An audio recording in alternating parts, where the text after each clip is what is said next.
Okay, so good evening, everyone. Am I audible? Yes, sir, you are audible. Okay, thank you. So, good evening. Myself Abhimanyu, and this is week 7 of the interactive session. So,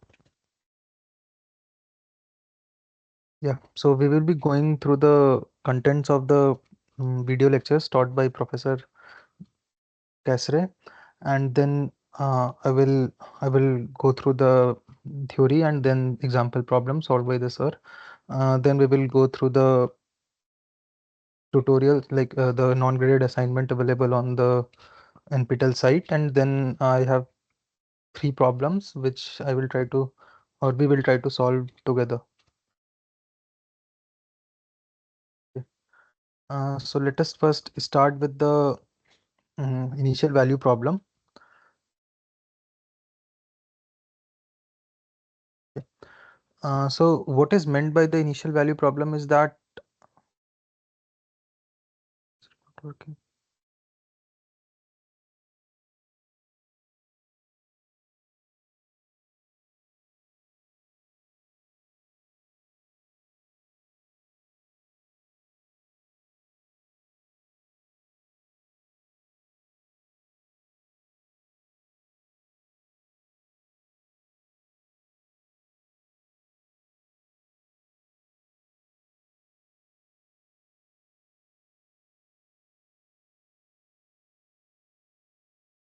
Okay.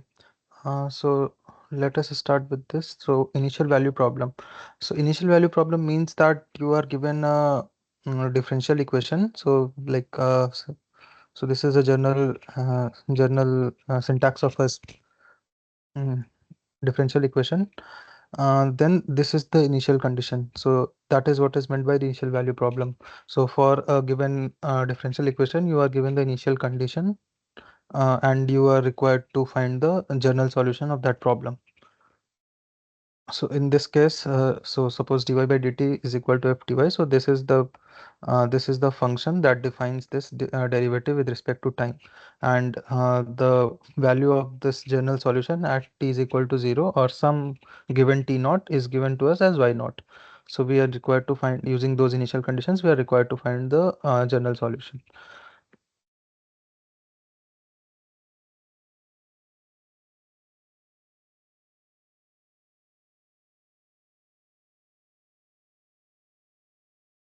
Yeah. So what we do is that we try to just a minute. Why I'm not able to annotate the screen?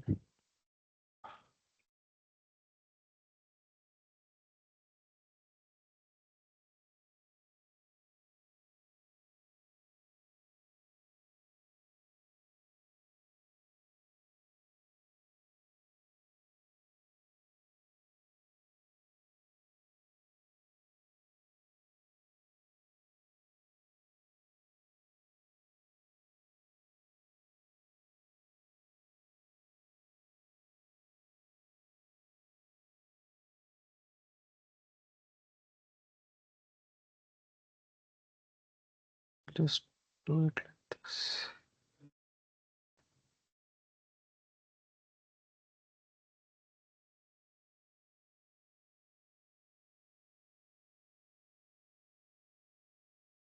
Fine.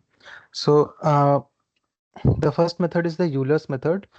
So in Euler's method, what we try to do is that given this function f t y, uh, so basically what this means is that f t y gives us the slope of the function slope of the function y at at point t comma y. So y is my y variable is my this ordinate axis, and t is my abscissa, so time axis.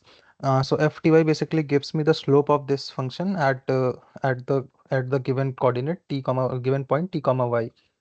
Uh, so we can write this dy by dt as we use the definition of the derivative, and we expand this as limit s tending to infinite h tending to 0 yi minus 1 minus yi divided by h is equal to f t comma y, t comma y. So right now I have not mentioned which t or which y I am referring to over here. So we will see why. So the first one is the Euler's explicit method. So explicit means that we are using the explicit method means that we are using the previous time step, like previous time steps value to calculate the current time step, or I can say I'm using the current time steps value to calculate the next time step. So in explicit method, this t and y, we use the current one, like ti comma yi. So basically I remove this limit and I move this h to this side, then it becomes yi plus 1 is equal to yi plus h of f ti comma yi. Here, this Ti and Yi are for the current time step, and this Yi is also for the current time step. So whatever the value I got of Yi, whatever the value of Yi is in the current time step, I use these values to get the slope at that same value, and then I march forward in time or in some other variable, whatever the derivative is with respect to, and I get the next value. And we continue doing this until we get the desired solution. So this is the explicit method. The other thing is the Euler's explicit method. So if I go into the explicit method, so in explicit method, I use the like in explicit method, I'm using the current value only to calculate the next value. In implicit method, I use the next value of yi and ti to calculate the next value of yi itself. So I'm using the next value of yi to calculate yi itself. So this is my implicit method. Now the issue is that we don't know the next value of yi or and ti. Uh, so this is basically a nonlinear problem. Like I'm using the current time step to find the current time step, find the value of the current time step. So what do we usually do? Uh, is that we treat this whole equation as a nonlinear problem or as a nonlinear problem, and we use some nonlinear solver, which in MATLAB's case is usually fsolve. It's a really nice nonlinear solver. So we usually use fsolve to solve this problem. So we take all these all the mm, all the variables to one side, and we get this equation. In here, yi is my next time steps value, next time steps function value. F ti yi is the slope at the next time step, and y is from the current time step. So this is a nonlinear problem because we don't know yi ti, and we are using that to calculate yi plus 1, right? Uh, the problem is that this is really tedious to do it. Like it takes a lot of time because for every time step in this Euler's explicit method, we know the current yi and ti, so it's just straightforward. We can simply do this, whatever this f function is, we can simply solve this and add it uh, to the current yi, and we get the new yi. So there is no need to do a no need to do the nonlinear solution thing. Like we don't no need to run the fsolve or some nonlinear solver to calculate the value of y and then use that to do the to do the time marching or some variable marching, right? So this is really time consuming to do it. Even if like these implicit explicit schemes, they are even used in other areas also, such as finite element methods. So if you guys know, if you are from mechanical, then you guys know the finite element method, the software such as ANSYS and all those things. So they also have different solving techniques, implicit analysis, explicit analysis. So they use the same concept. uh, the good thing with implicit methods are that they are inherently stable. They are globally stable. Why they are globally stable? Because we are using because this yi, ti, and yi, like we don't know the value. We are not guessing the value of yi. We are just using the problem structure to get the value of yi using uh, using the like whatever the yi value we will be getting, it will be satisfying this equation, right?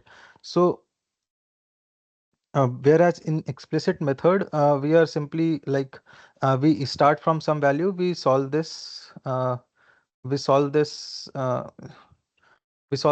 these terms, and we get some value, and we use that value as yi plus 1, right? But here we are approximating this limit. We are approximating this limit. It's like h tending to 0, but value of h is not tending to 0 in our case. So that is why uh, these methods are not inherently stable. We get we get some round off errors, some truncation errors, and those errors add up as we go forward, march forward in time. So those error builds up, and the solution might become unstable. Whereas in implicit method, we are not doing any such thing. We are simply using the structure of the problem to solve the values, to get the next value of the function at next time step. So these methods are globally stable. Fine. Uh, we will look at an example of this. So if do you have any doubt in the theory part?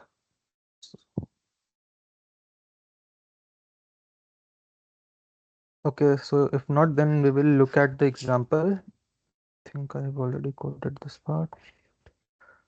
Uh,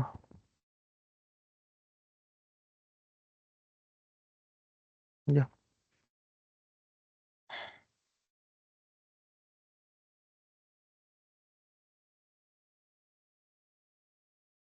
Yeah. So this is for the explicit method. We are initializing. So the problem is, so this is our problem. This is the same problem which sir showed us in the recorded lectures. So the OD, the differential equation is dy by dt is equal to minus 2ty. We have been given an initial condition y at t is equal to 0 is 1, and the true solution is e to the power minus t square. So we will try to solve this using the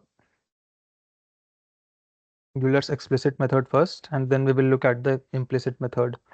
So for explicit method, so this is the things that I know. So I'll write it as given. So at t naught, that is the initial time, y naught is 1. We will be going to do it for 5 seconds, and we are using a discretization value of h as 0.1. So the total number of divisions that I will be doing is t n minus t naught divided by h. So I need to do like 5 up to 5 seconds. So 5 divided by 0.1, so 50 at 50, like n value is 50. Okay, so like yeah, so this is the initialization. So my time is, this is just a vector. I'm initializing y to a vector of zeros. Here n plus 1 is because I am dividing it into n number of elements, so I will have n plus 1 number of nodes, right? So like if I discretize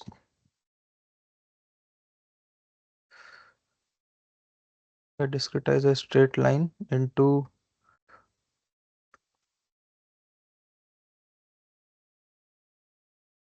3 elements, so I will have 4 number of nodes.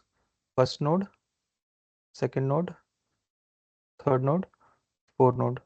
So I need to find the value of y at these 4 nodes. Okay, so that is why we are initializing our y to n plus 1 comma 1, and I'm also initializing the first value of y to be y naught, which is given to us. So this is like the initial value that is given to us. Now the method for Euler's, so the Euler's explicit method is basically yi plus 1 is equal to yi plus h f times of ti comma yi. So this ti comma this f of t comma yi, that is for our case minus 2ty, and so that is what I'm calculating over here. Fi is equal to minus 2ti yi. here we are using the current time steps yi to calculate the f function, and then I am simply adding it to yi and multiplying it by h and adding it to yi. So I will be getting the value of yi plus 1. So this is straightforward, and this is just I am calculating the error and I am plotting it. Okay. So I can make a plot with true value also. So I will plot it using a red and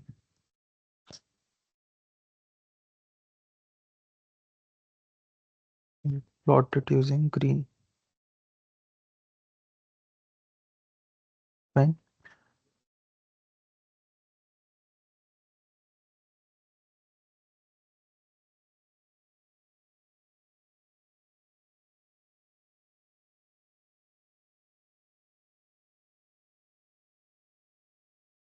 Yeah.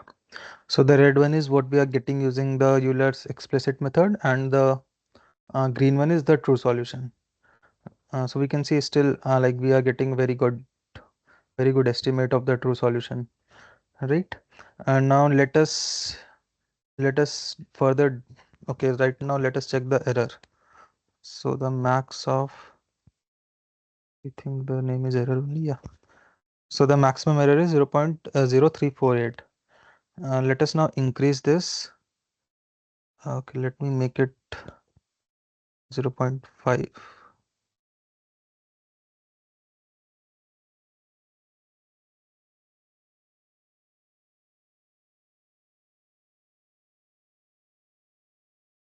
Yeah.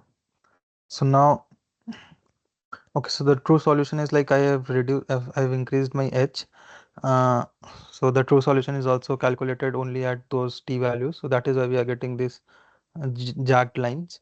But anyways, we can see that the true value at x is equal to 0.5 is around 0.77, whereas using the explicit method we are getting a value of 1. Okay, so as we are increasing h, the approximate solution that we are getting, it's also degrading. Okay. And if in this case, if I check the maximum error, so I'm getting 0.22. Okay. So earlier it was 0.0348, now it has become 0.22, 0.022, no, 0.022, 0.22. So if we further decrease h, so from 0.1, if I make it 0.01 and I run this again, yeah. So you see now we are getting a much better approximation. Like it's close to the true solution only.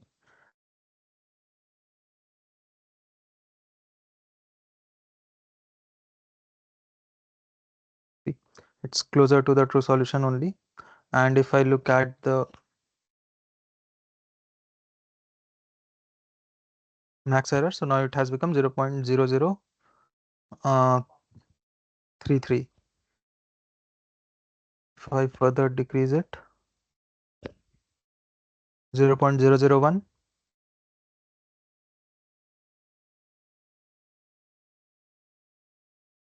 So now max error has decreased further. So like I decrease h by a factor of 10, and my error also decreases by a factor of 10, right? So that means the explicit method is of order is of order h, right? The local truncation error is of order h.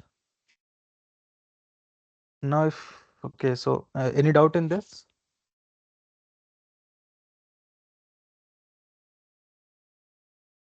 Fine. Then let us look at the Euler's implicit method, sorry. The initialization still remains the same, so all this portion is same for both of them, explicit and implicit method. The difference lies in over here, how we are solving it.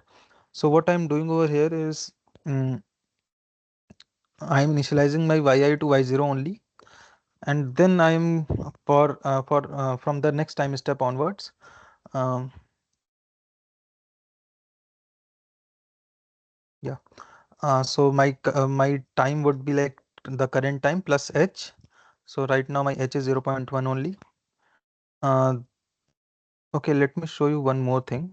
So in explicit itself, we saw that as we go on decreasing h, the maximum error is also decreasing by a factor of h only, and the solution is stable. Like the solution is stable only. But if we try to increase h, if I make it uh,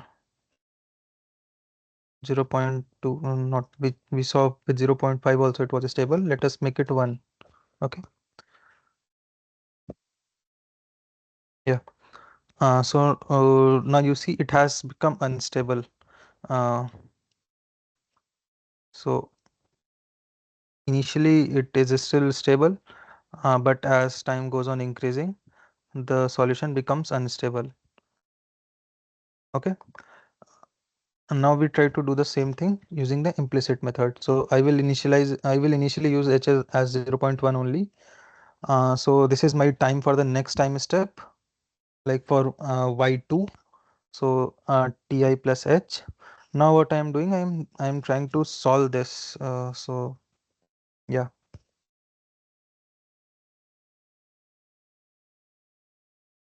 I'm trying to solve this. Okay. So for our problem, this we need to find. H is known to us. Y like for our case, no, not for our case. The initial value for y2, we know the y1 value, and this f, this we don't know. So like for our case, it is minus 2 ty. But this t we know, like it's ti plus h, but this yi plus 1 we don't know. So this is like yi minus y2 minus 2 t 2 uh, ti plus h into y2 minus y1 is equal to 0, and we will use this equation to get y2.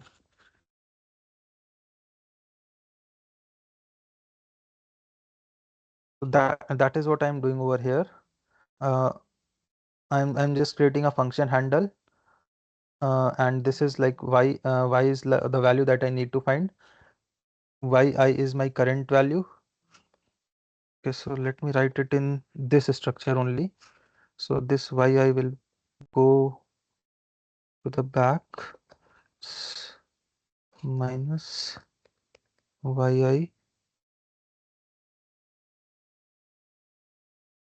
This is also, this will become minus, and this would be minus 2ty. Okay, so that is why it was plus initially, right? So now this y I need to know. We need to find this. H is known to us. 2 is a constant. T we have already calculated, and this y is we need to find, and yi is the from the previous time step, which in this case would be y0 for the second time step. And so if I look at this, help solve. So we need to give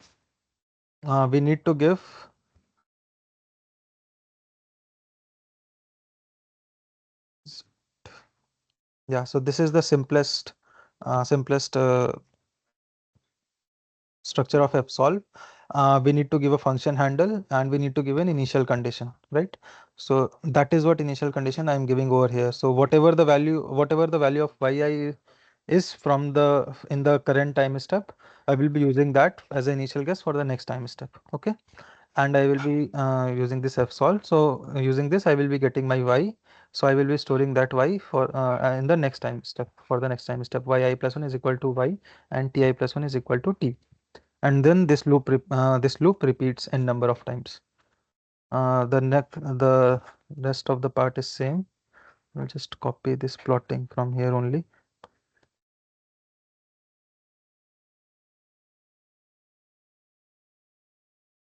So we will try to see this.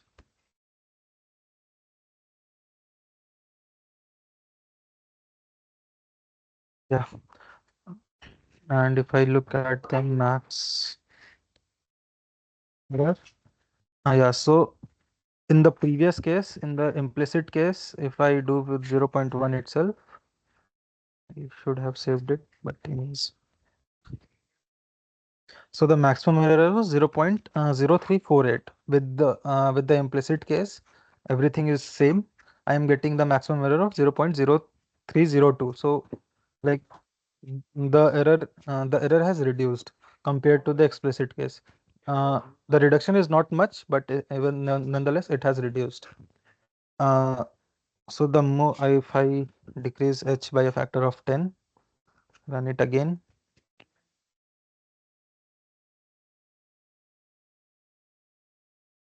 and I solve the same thing. What happened? Yeah. So in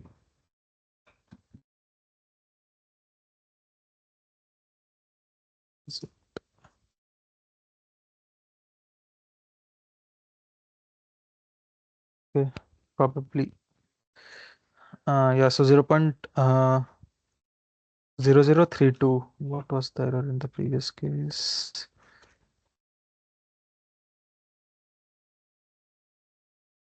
Yeah. So it has reduced by a factor of 10 only, right?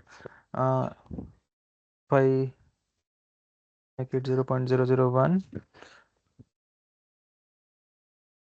yeah. So it has reduced by a factor of 10. Now if I decrease it even further,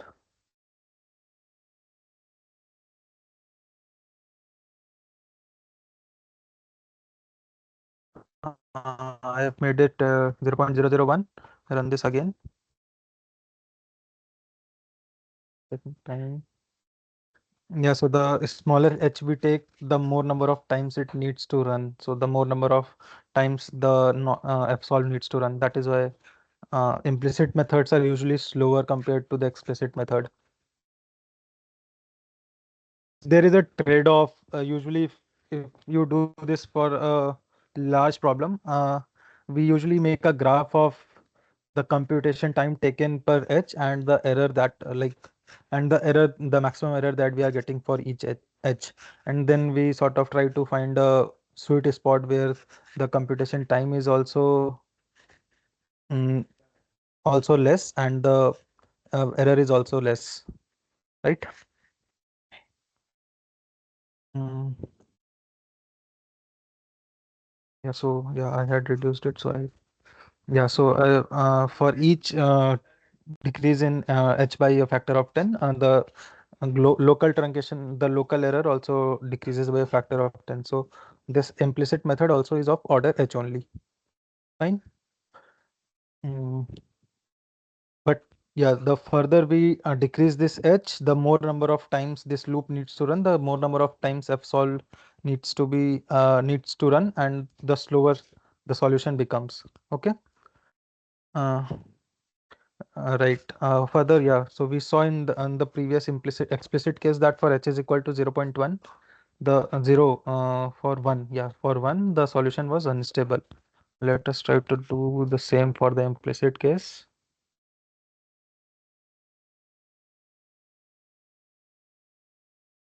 So you see, uh, it's still stable, though the error would have increased. I'm sure it would be like 0.0484, right? But it is stable. Even if I make it like 5, and I should increase the tn probably, because then it is like only two steps are there, so it will be a linear sort of thing. So let me make this 20 and solve this. Yeah, so it's still stable. Okay, let us make y0 like 10.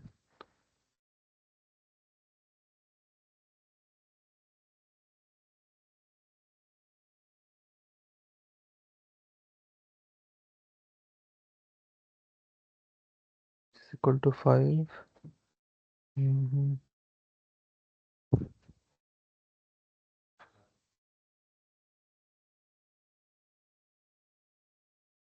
Yeah, so the green one is the true one. Why is the true value? Okay, yeah. Yes, okay. So if we change the initial condition, then we need to change the true solution also to such that it resembles the what we are getting for the initial condition. Okay. So probably let me keep it same. So the issue was that I was changing the initial condition y0 to 10.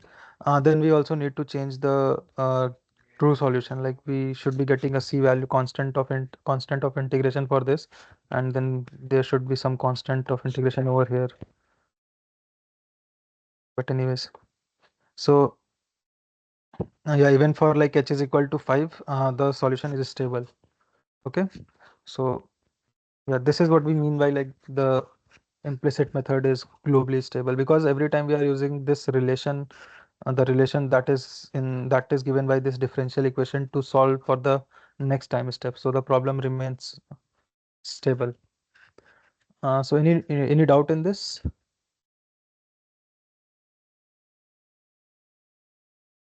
Okay, fine. Let us go to the next step, that is the Ranjay-Kutta methods.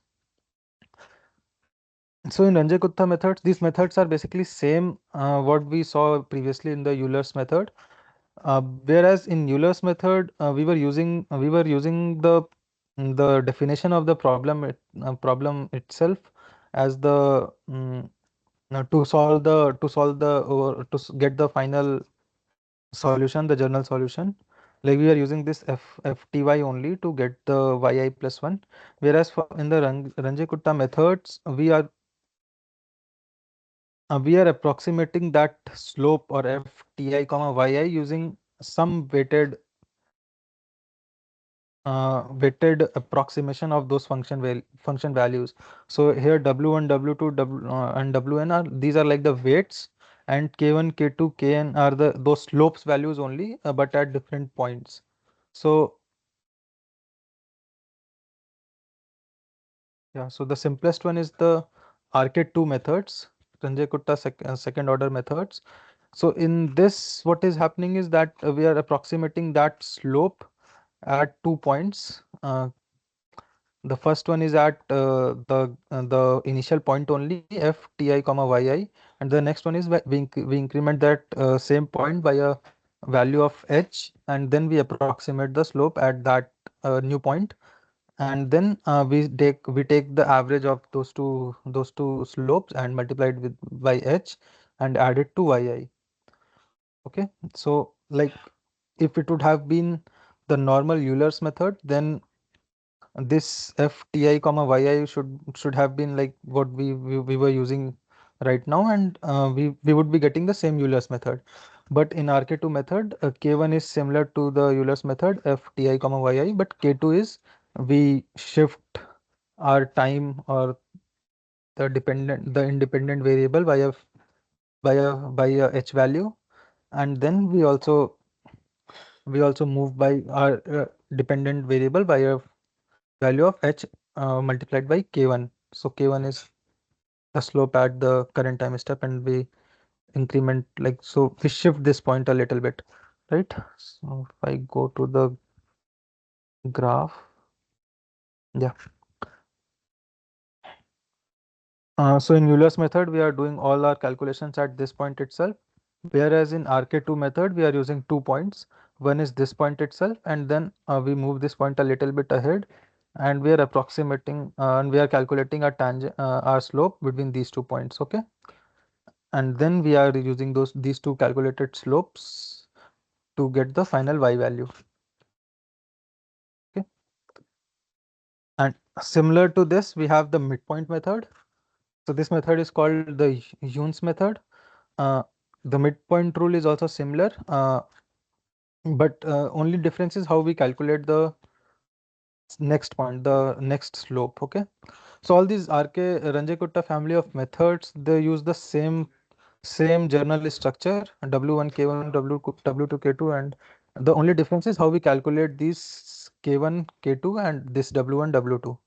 Based on that, you get different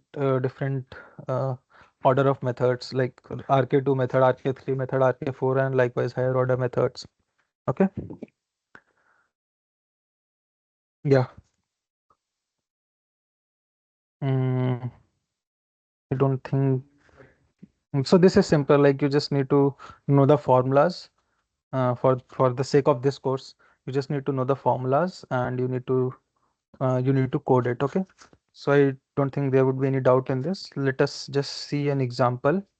So we will solve the same problem that we have done earlier using the Euler's method. We will try to do it using the RK2 method and midpoint method also. Okay. Uh, so I have made it generalized. In the earlier recorded lecture, professor has not made them generalized. Eventually, he also made it generalized in the later part of the lectures, the third, fourth, or fifth lecture. Uh, so yeah, so this is what is given to us. So like this is similar to the previous Euler's example. I am creating a function handle with the f function like minus 2ty, the fti comma yi function. So I've created this function handle. This is my initialization. This is also the similar to the previous case. Now this is the solution part. Okay. So this loop will run n number of times, like the number of nodes that I have. And I'm calculating, the first step is to calculate the k1 value. So I am just passing the current ti is my current time, yi is my the current value. I am passing these two values to this function handle. I'm getting the value of k1. And for getting the value of k2, I'm doing the same thing. I'm just increasing my time by h, like h units, and I am calculating my next yi using yi plus hk1. So this is basically the yi that yi plus 1 that we would be getting from the Euler's method. Okay, Euler's explicit method. Uh, and I calculate my k2 value, and then I am just simply adding these two values and multiplying by h by 2 and adding it to yi. Okay, so this is like I have just coded this part. Okay, the simple algorithm. And this is the plotting. Okay, I will just change this plotting everywhere so we can get that, see the true value also. Yeah. Okay. Any doubt in this code? Fine. We'll run this.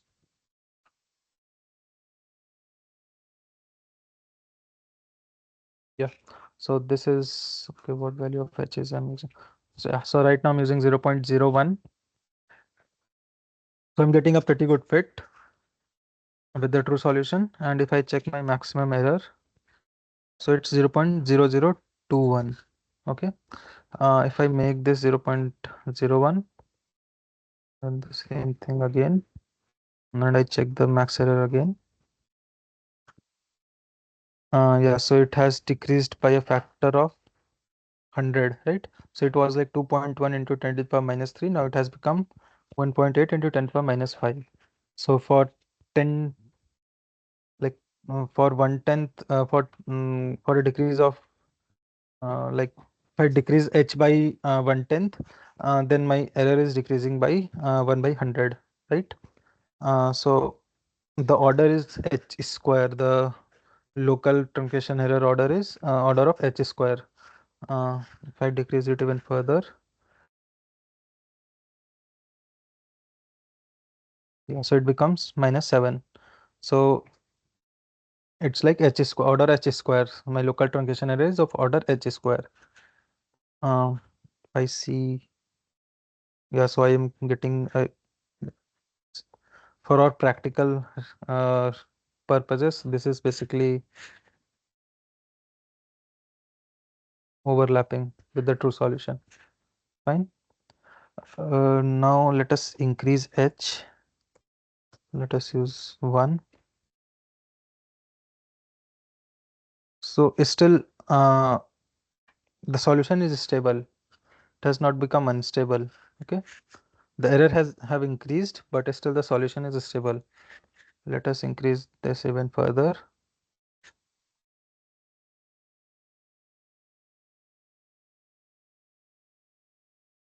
Yeah, so now you see it has become started to diverge. Okay. So what this means is that this method is also not globally stable.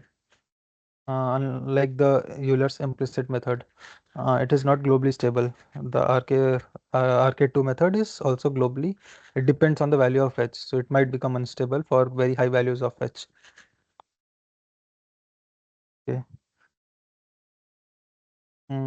Okay. Similar to this, we have the midpoint method. So the method is yeah. So this is not like I have not generalized this one. So this is I'm calculating my k1 and using this rule, calculating my k1, the current slope, and then I am calculating the new time and new y value, and then using these two values I'm calculating the k2 value, and then I'm using the same formula of the midpoint. Then I'm using the same formula of midpoint rule to get my next yi. Okay. Uh,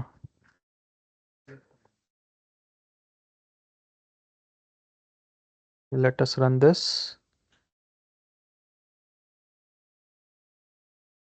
Yeah, I will change the plotting also here also.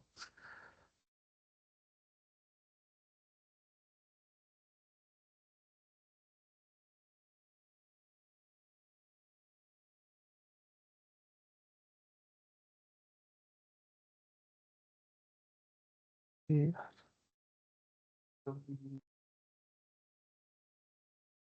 Yeah. So let us run this. So this is also, it's overlapping for all practical uses, right? It's better than RK2. Let us check marks error. Okay, let me.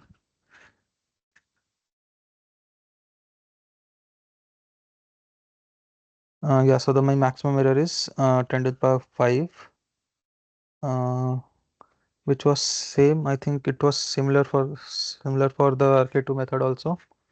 0.1 max error. Yeah, so it's like the error is little bit less than the Yoon's method, but the order of the problem remains the same. So it's also of the order h square. Uh, like midpoint method and RK2 Yoon's method, both of them are of the order h square. But the midpoint method is a little bit better as compared to the Yoon's method. Okay.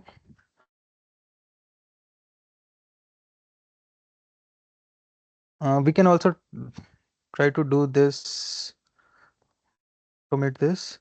So I'll just create a function handle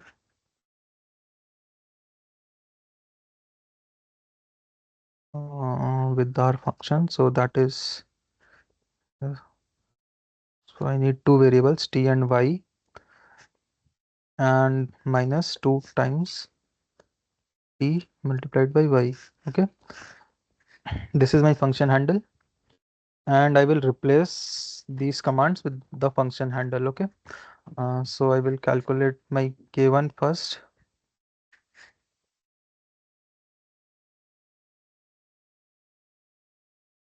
I will use the current ti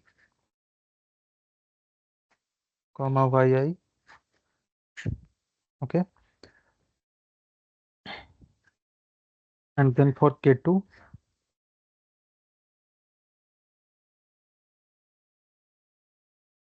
same.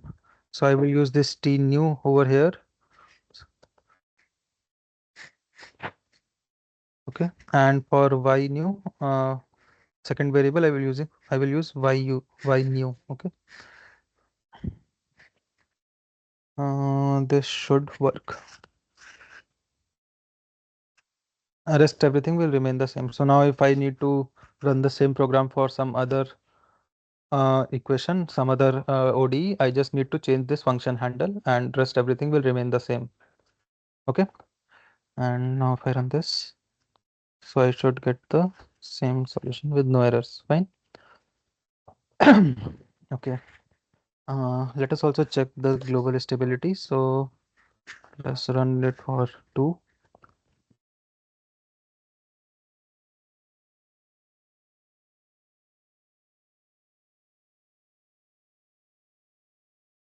Yeah, okay. So like it is from 0 to 5.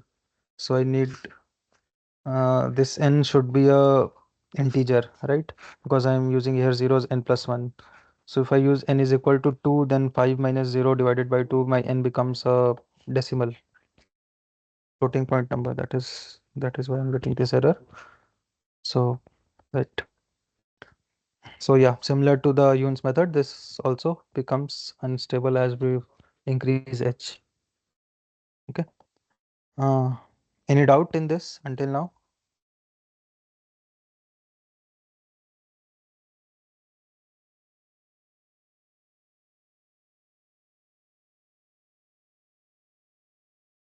0.001 and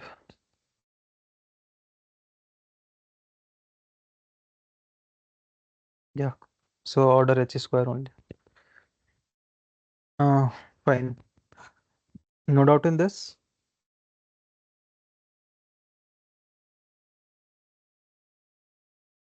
Okay, then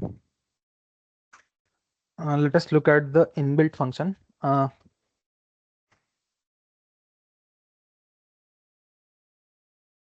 Let us look at the inbuilt function OD45. This is basically a Range-Kutta method with adaptive time stepping. So the h value that we are using, like right now we are using the constant h values in all of these calculations. The OD45 adaptively changes the h value based on the thresholding requirements. Okay, so it's basically RK4 with adaptive time stepping. Fine. This is the typical structure of OD45. So we need to give a function handle. Then we need to give the time steps that we want that we want the solution for, and the next one is the initial condition. There is also one another we can also give some options after that. So the next, like after this, we can also give some options for the OD45, the tolerances and all those things. Okay.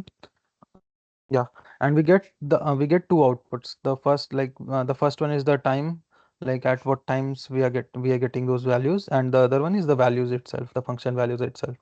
Okay.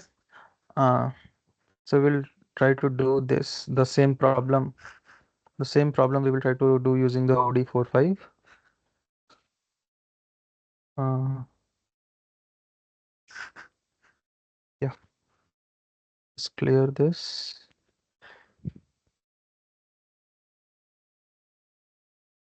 I think I already have this, but let us anyway do this. Okay. So I will first create a function handle. I can just copy this.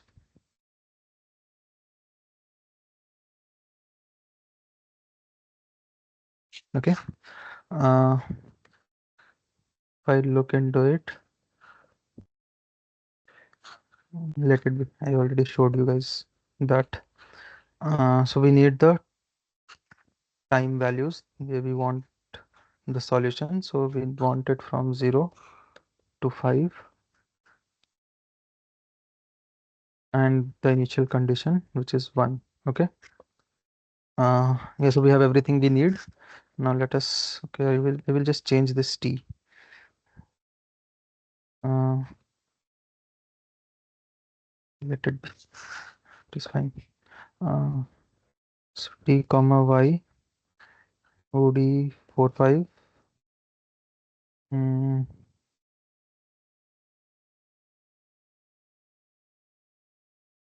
my fun. t comma y0.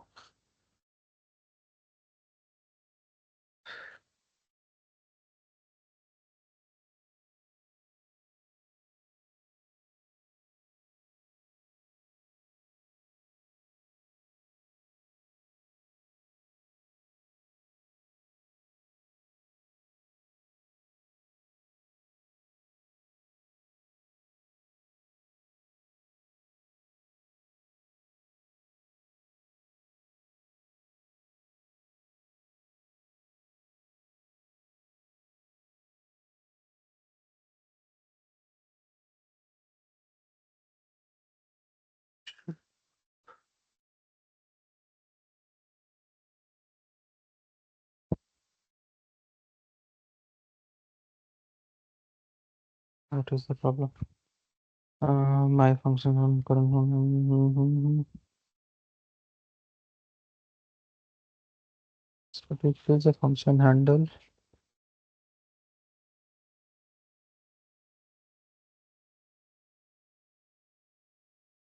What's the issue?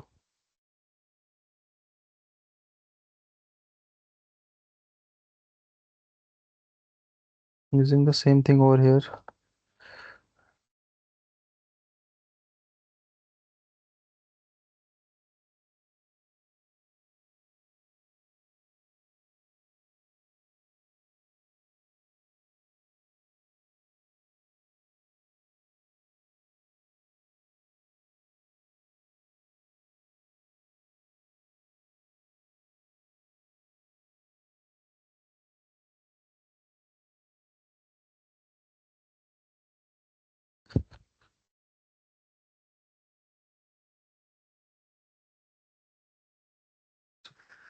Probably I need to.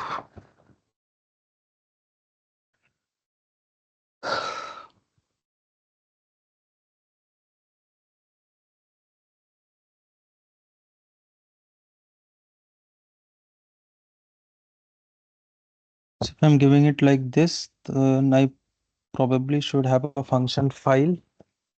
I cannot give a function handle like this.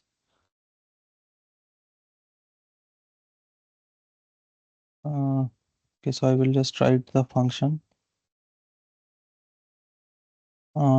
T is so should this should work.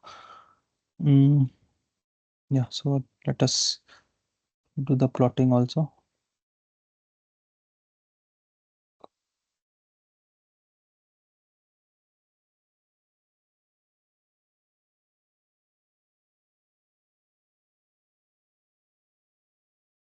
I will copy that part.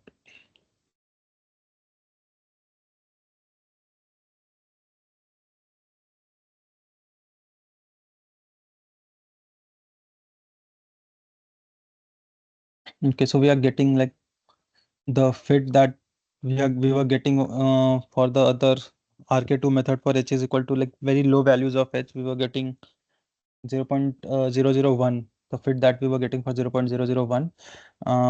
So OD45 automatically it chooses the h value and gives us a pretty good fit all by itself. So we did not give any h value to the solver. Okay.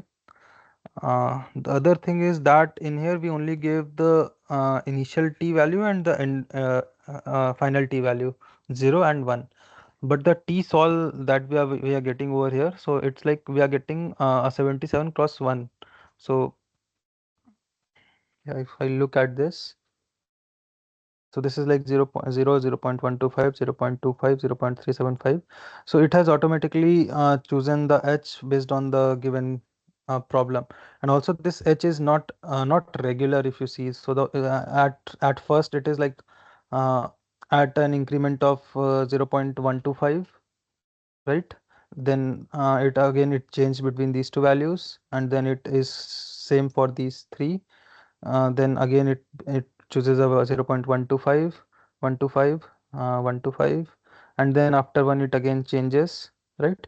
So the h value is not constant, it changes every time. Okay, and for all these t values we are getting the corresponding y values. So y is also 77 cross 1. Okay, but if I want my output to be at certain predefined time values, then I need to give the list of all the t values over here. Okay, so suppose I want my output to be at 0, 0.5, 1, and like this after every increment of after every 0.5 seconds. Okay, so I need to give a list over here, so I can simply write lin space 0 to 5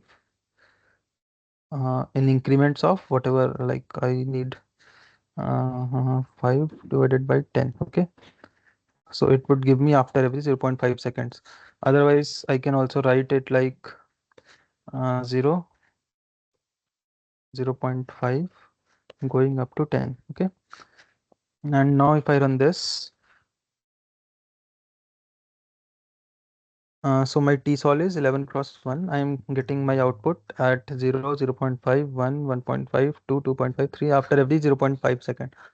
And this does not mean that internally OD45 solves for the given OD for these time steps only. It solves for all the time steps, like all the adaptive, it changes its adaptively, and it solves for a lot more of time steps.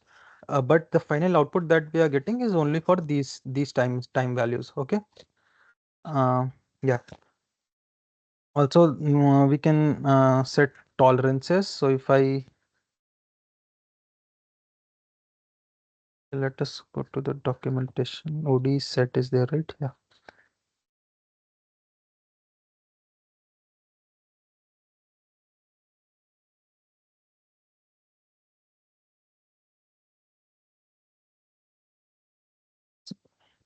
Using this OD set, we can set options, and then we can use those. So if I uh, not a lot of this is given over here. If I just look at the documentation, so a lot of options are there which I can tune using the OD set parameter or the options.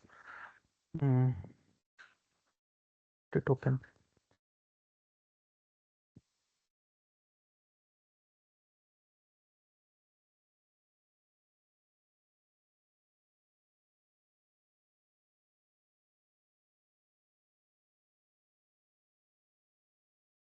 Net connected.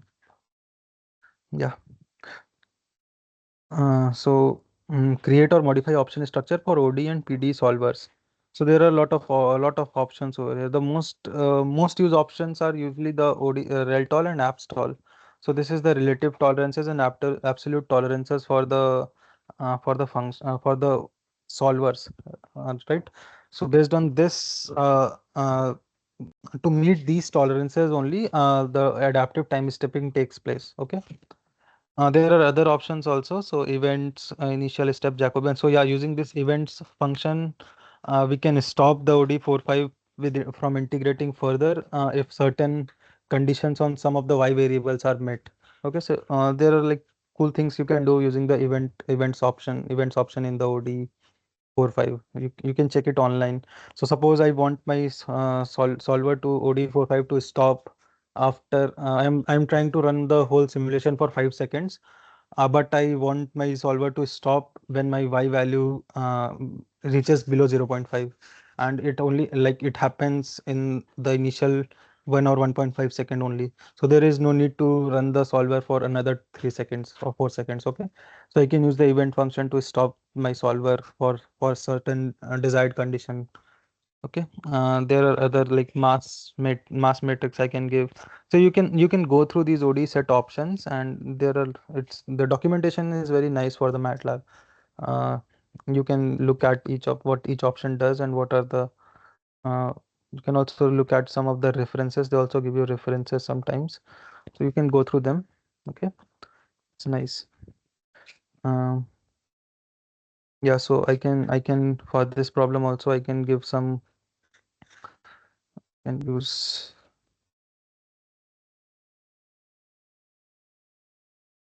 For our case, like for this simple problem, it does not matter the tolerance. Like it matters, but even uh, the tolerances, the in the predefined tolerances are good enough.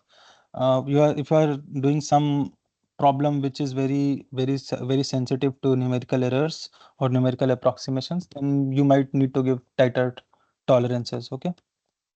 So I can simply write app stall and I can give a value 1e minus 6 and rel tol minus 6. And here I need to pass it as the fourth option. Like this is the first function handle, the time series, the initial conditions, and the ODE options. Okay. Yeah. So it does not matter if I check my max errors right now. So it's like 2 into 10 to the power minus 4. If I reduce these tolerances,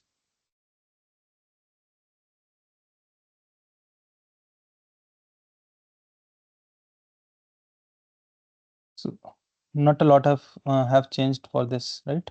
So for this simple problem, it does not matter. But when you go to some higher problems in higher dimensions, like instead of one variable, you have 7 or 8 variables, and the OD is uh, very the OD is sensitive to the numerical errors, then you might need to use tighter tolerances. Okay.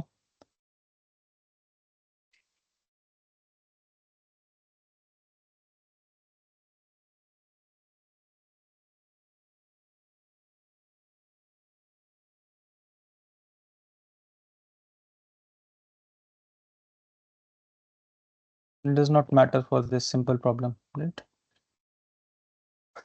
Fine. So any doubt in this OD 4-5? Any questions? Problem structure, syntax, anything?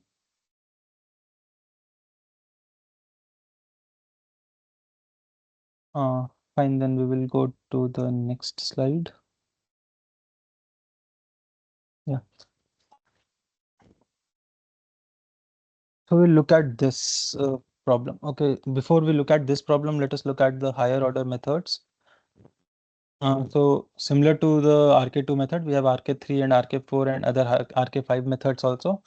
Um, so for the RK3 method, the best local truncation error that we are getting is of the order H4, and for RK4 method, it's of the order H5. And after that, like for RK5 method also, the local truncation error highest order is order H5 only. So that is why we usually don't go for the RK5 method, RK5 and other higher order methods. We usually the most popular method is RK4 method. Okay. Yeah, so in RK2 method, we have like K1 and K2. We calculate slopes at two values. In RK3, we calculate slope at four values, K1, K2, and K3.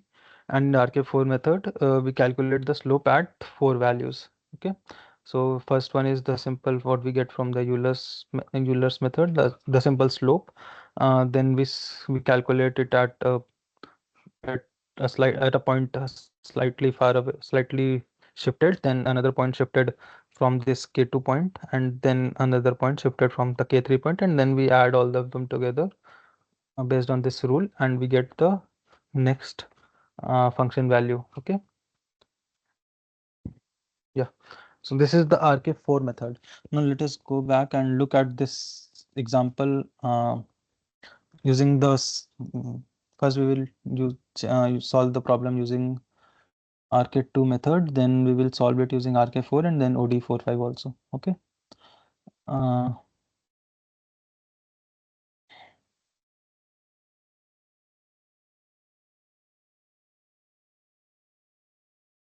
mhm. Yeah. So I will just change this function handle. So this one was from earlier program. This is so the problem statement is this. So the concentration along a PFR plug flow reactor is given by this equation. The initial condition is at time is equal to 0. The concentration is 1, and we need to solve this equation to find the concentration at these values 1, 5, and 10 liter of reactor volumes. Okay.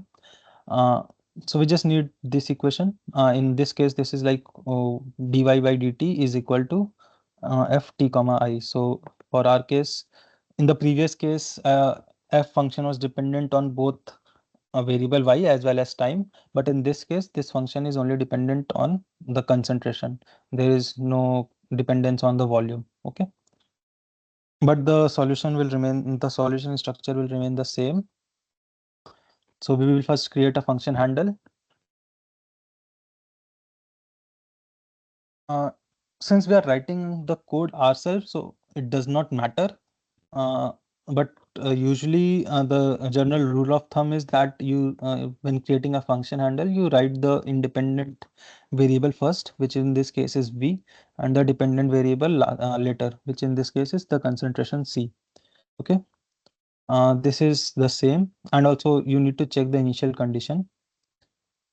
Yeah, we need to change few things for this problem. Okay, so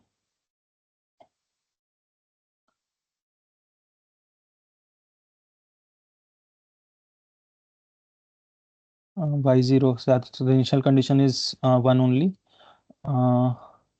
At volume of 0, yeah.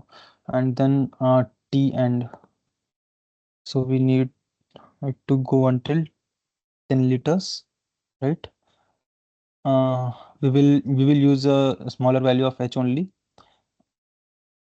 then the rest of the program remains the same. Okay,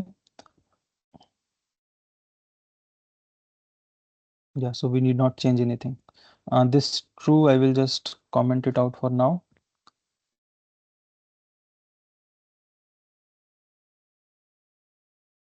Okay, and I will comment out this also, because we don't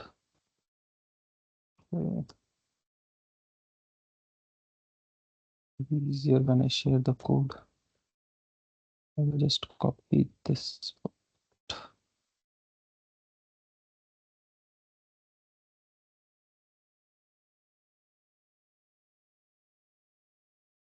Fine. Yeah.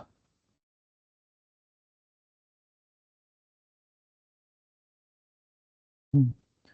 So we need, so this is the plot for different concentration for different volumes, and the problem requires us to calculate the concentration for 1, 5, and 10 liter.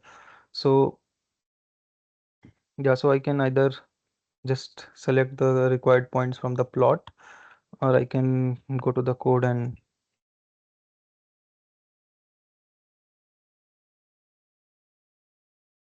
can do. Where is it? The t variable. So probably we had used a very small y. We could have used a bigger y, a little bit bigger y, bigger h. Sorry, y, not y. Yeah. So 101. Then the next one should be 501, 501, and the last one is the last one. Okay. So if we can simply get those y values. 10. Yeah. So this is that, or I can simply see out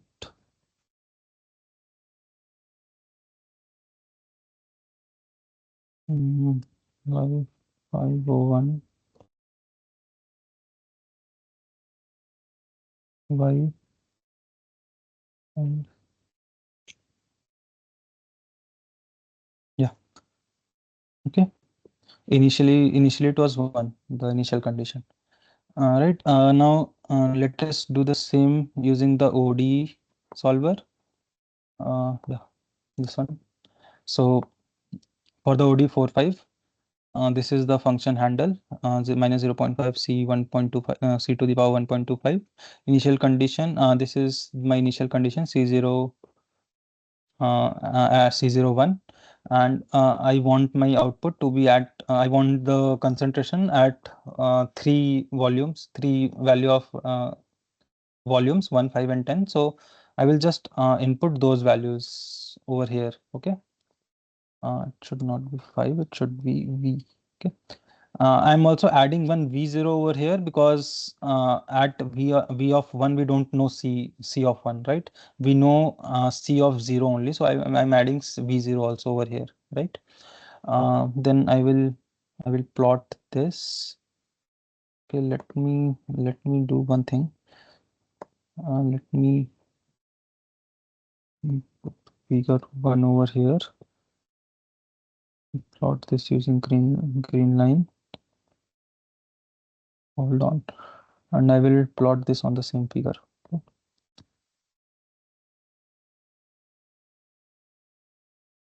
Using a red line.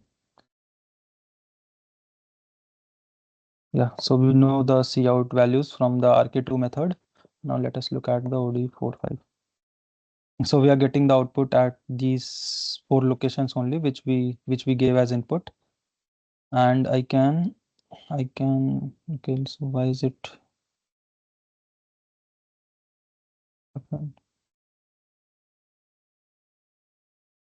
this? And then this is on figure 1 only. Hold on. So that should plot on the same figure. Yeah. Yeah. So this is the OD45, and if I see the values, so C solve. Yeah. So I can say I'm getting the same values from OD45 and RK2 method. 0.6243, 0.6243, 1434, and 0.390.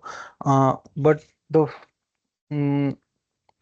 like we are using a very small h value over here, 0.00, 0.01. If we use a bigger h value, then probably the results might differ, right? So if I run this, yeah, so I should my y is 101, right? So 51 and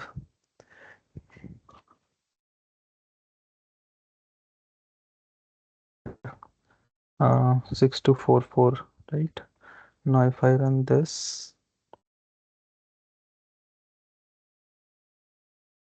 yeah. So now you see there is a little bit of change. So from RK2 I'm getting 0.6244, and from OD45 I'm getting 0.6243. Okay. And the other thing that we can do is we can solve the same problem using our own RK45. So this is like similar to RK2 method. I am just using the function handle and to calculate the K1 to K4 values based on the algorithm, and then I am adding these together to get the next uh, Y value. Okay. So this is my function handle. My initial value will remain the same. Let me use h as 0.1 itself, and our Tn would be like until 10 liters of volume. Okay.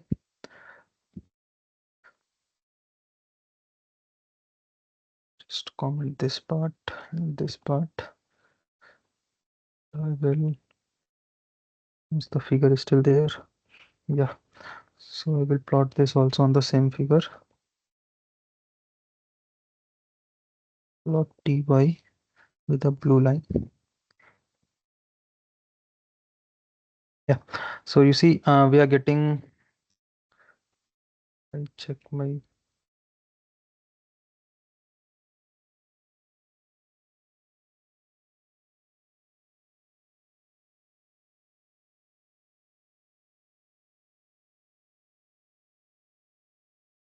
So this matches with the OD45 that the values that I'm getting from OD45 for the smaller value of h only. So for RK2, if I use a h of 0.1, then there is a little bit of difference between the values that I'm getting and the value that OD45 gives. But using RK4 and OD45 for the same value of h for same value of h 0.1, I'm getting similar results. Okay, and also we can see the graph. So even though there is a little bit of difference between RK2 and RK4, okay, for similar H values.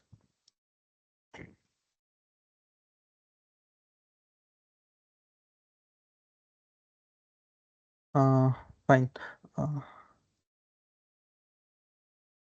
let us do the initial problem only using RK4 method. So I will comment this out and I will use this.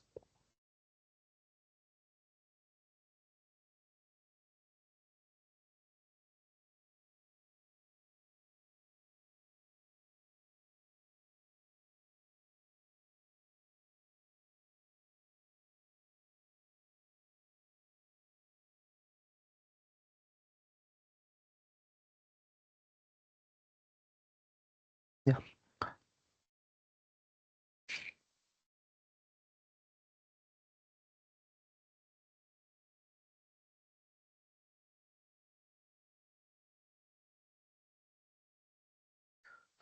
So for h of 0.1, I am getting a very less error.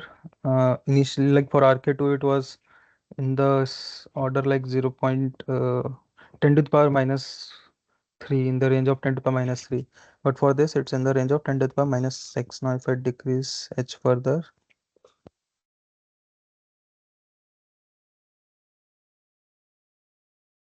calculate my max error. Yeah, so it has decreased by a factor of uh, to the power 4, right? Yeah, so that means the RK4 method is of order, like the truncation, local truncation error is of order h to the power 4.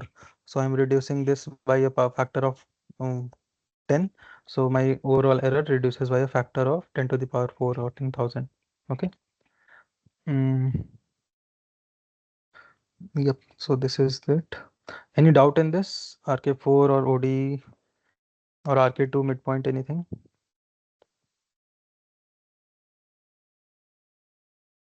Uh, Fine then. We will just look at some truncation errors and then we will solve some example problems. Yeah, so this I already showed you. There are local truncation errors. So for Euler's method, it's of order h square, both implicit and explicit. For RK2 method, it's of order h cube. For RK3, it's of order h4. And for RK4, it's of order h, so of order h5. We did not get it in the order of h5, did we?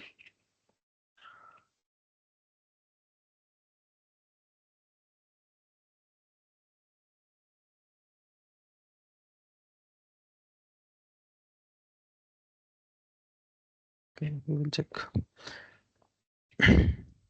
Or we can check it right now only. Uh, Compare ODs. Yeah.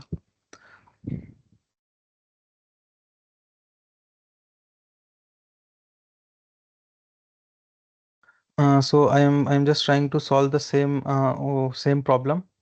Uh, the first problem, dy by dt is equal to minus 2ty for different values of h and using different methods. So the first one is Euler's method. So I've made these different functions, these general functions. Uh, they're a little bit different than what are been shown in the recorded lectures. So in recorded lectures, the professor has not taken this function handle as input. He has just taken y0, t0, and h as input, if I recall properly.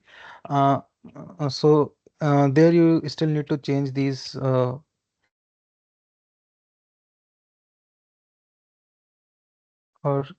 has he taken the complete? Has he taken the function handle also? I don't know. Yeah. So these are general purpose codes. You just need to input the function handle and the initial condition, the initial time, the step size, and the total number of mm, the total number of elements. Or else, if you don't want to give total number of elements, then you need to then you need to input the end time, the simulation end time. Okay.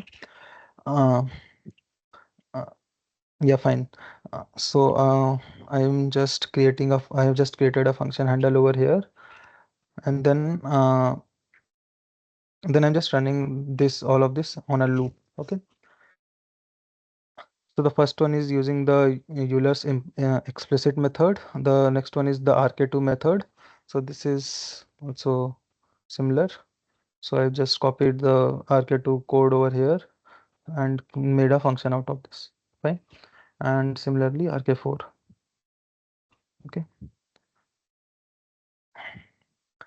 And I'm calculating the maximum error for each of them, for each of the h value and for each of the method, and I'm storing them in the error matrix. Okay, so this error matrix is of like size 3 comma 1 2 3 4 3 comma 4. Okay, so I have we are checking three methods, so and we are checking for four h values. So for each column of error is a given for a given h value.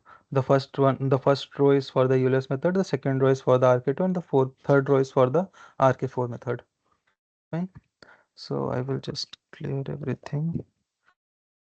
And we are, yeah. So this is fine.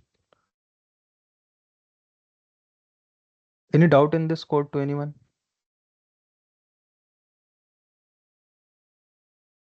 Okay, so we are calculating the h value, the current h value. We are running this loop for number of times. For each iteration of loop, we are getting the current h value based on the time end and the current time. We divided by h to get the number of elements, and then we create the time vector, and then we pass on these variables to these functions. Okay, I run this and I plot the log values.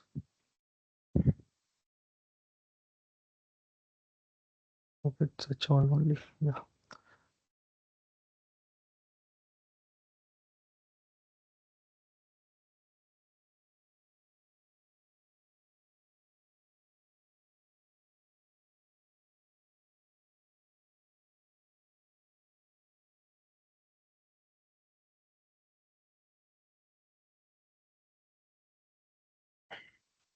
Yep. So the first one, okay.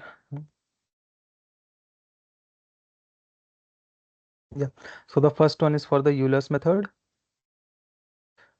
The second one is for the RK2 method, Yoon's method, and the last one is for the RK4 method.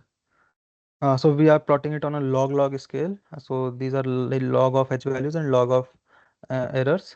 So this should give us the slope. The slope should give us the order of the global truncation errors. Okay. Uh, if I try to find this, so if I calculate, so my denominator would be log of h h all and minus log of h all first, and my numerator would be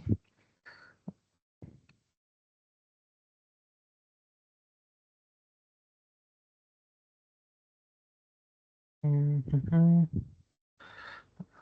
it should be the first, no, it should be the last row.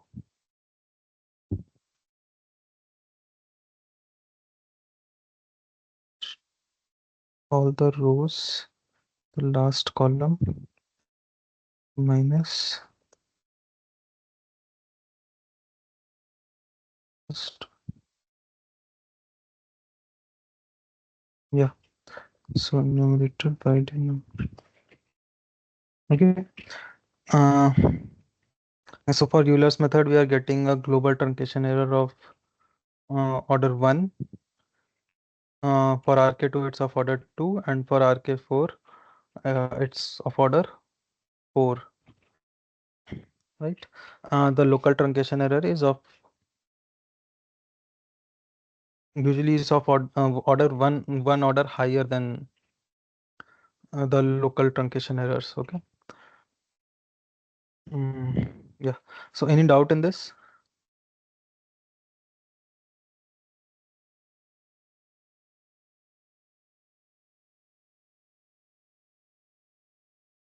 Fine.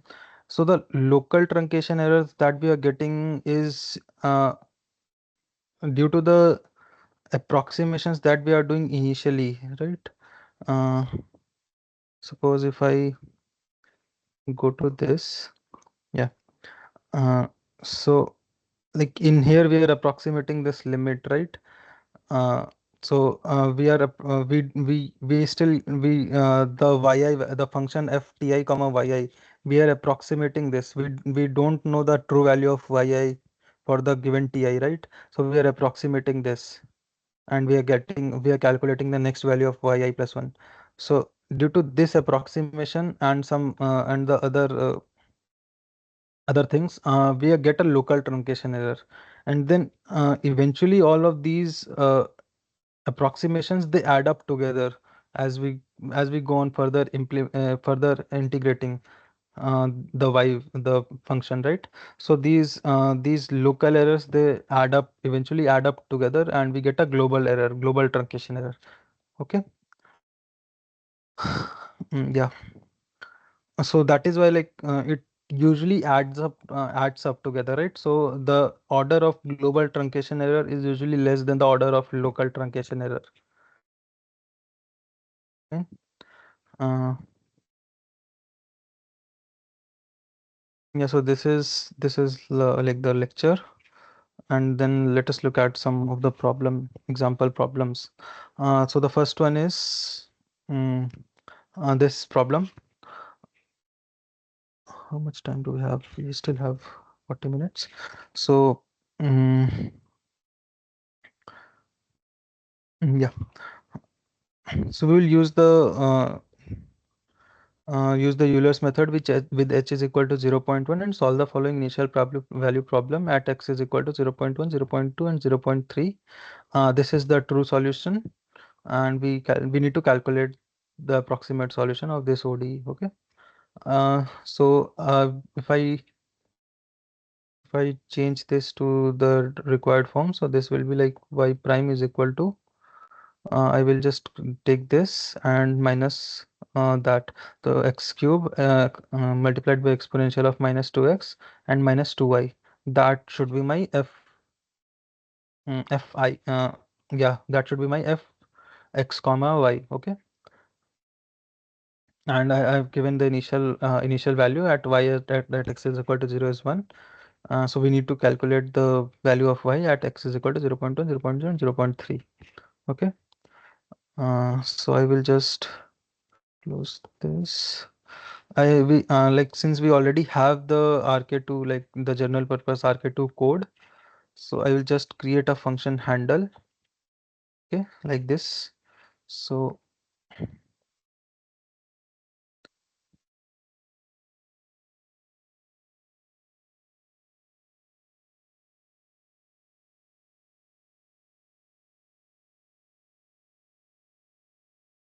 yeah,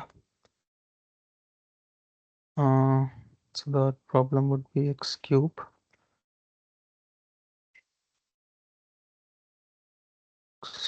multiplied by exp minus 2 into x minus 2 times y. Okay, so that should be our f x comma y. Okay, x cube into exponential of minus 2x minus 2y. Fine. uh, so what else do we need to give to this? uh, so this is our function handle. We need initial condition, so that is given to us, y0 as 1. So I will just write this as 1. The next one is the initial t0, which in this case is x. So the t variable in this case is x. So our x0 is also like 0. Then h. So it is given to us 0.1. Okay. So I will write 0.1. Then we need n. Okay. So n is the number of nodes, right? Which in this case is like at 0 I am given the value, initial value. Then I need at 0.1, 0.2, and 0.3, right? So my n would be like 4 nodes, right? Uh, yeah, 4 nodes. So my n should be 3. See how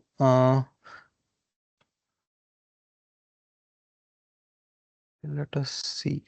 Okay. So n is my number of elements, right? So T0 is 0.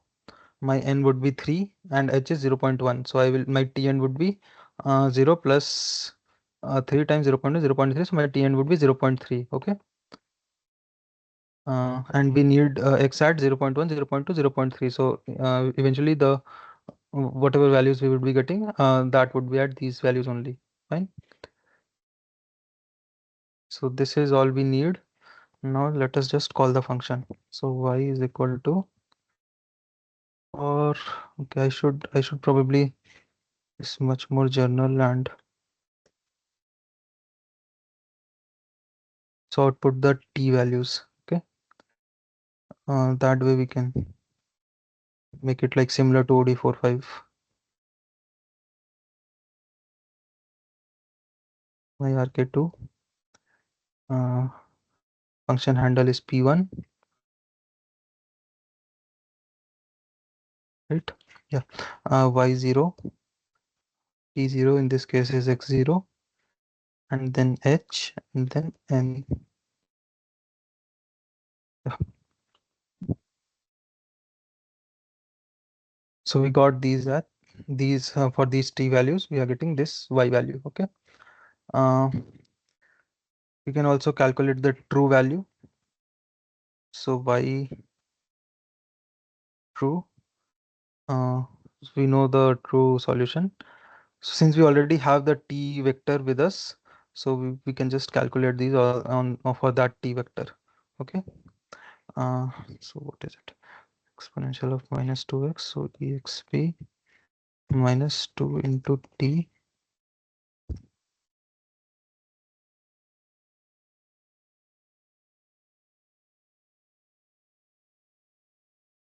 to t power 4 plus 4 and divided by 4. Okay. Yeah, sorry. This should be element wise. And we can calculate the error also. Y minus y true. Okay. Yeah, so this is the error, right? Um, Fine. So this solves the first problem.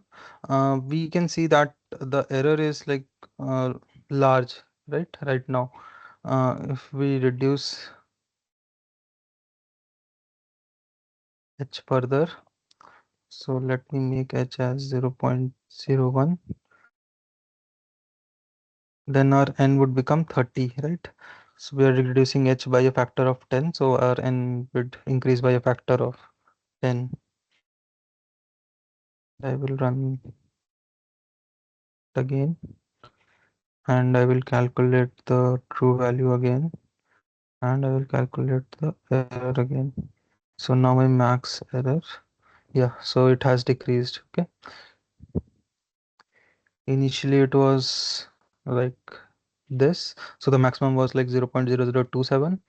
So 2 into 10 to the power minus 3, 2.7 into 10 to the power minus 3. Now it has become 2.3 into 10 to the power minus 5. Okay. uh, Fine. So any doubt in this what we just did? We use this general purpose RK2 code to get the y value, t value and y values, and then we calculated the true we calculated the true values, and then we calculated the errors. Fine. uh, any doubt in this? Okay, then let us look at the next problem.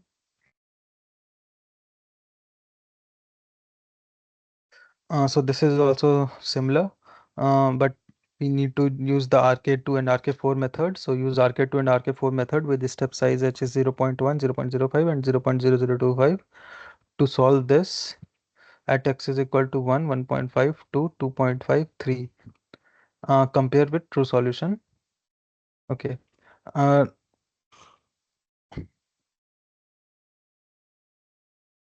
yeah. Uh, so now the issue is that instead of y at 0, like y at x is equal to 0, we are given y at x is equal to 2, which is given as 5. Okay.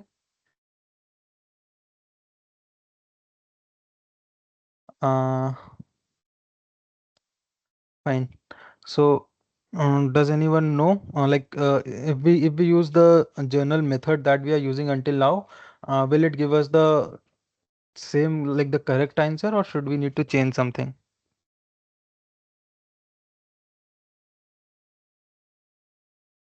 Anyone? Like, I have also not solved these problems, so I will be solving this with you only.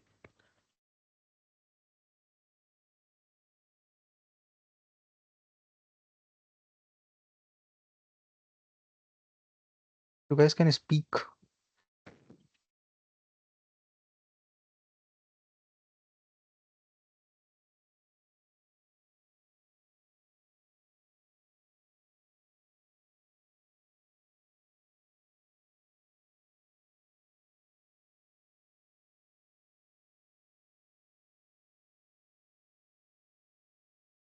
Am I audible?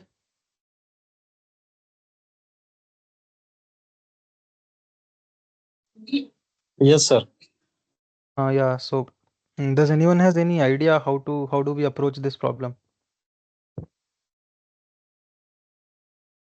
We are not given the initial value at y at x is equal to 0. We are given an initial value at x is equal to 2, and we need to calculate the solution at x is equal to 1, 1.5, 2, 2.5, and 3.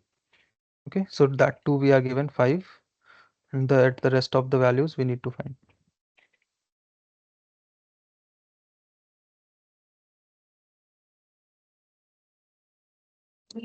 Sir, it should be at y at x is equal to 0. It should be 0 there instead of 2.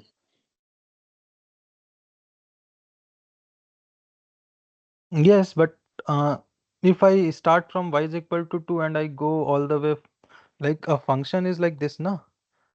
Suppose straight line, let it be. So if I have some function like this, now I want to integrate it.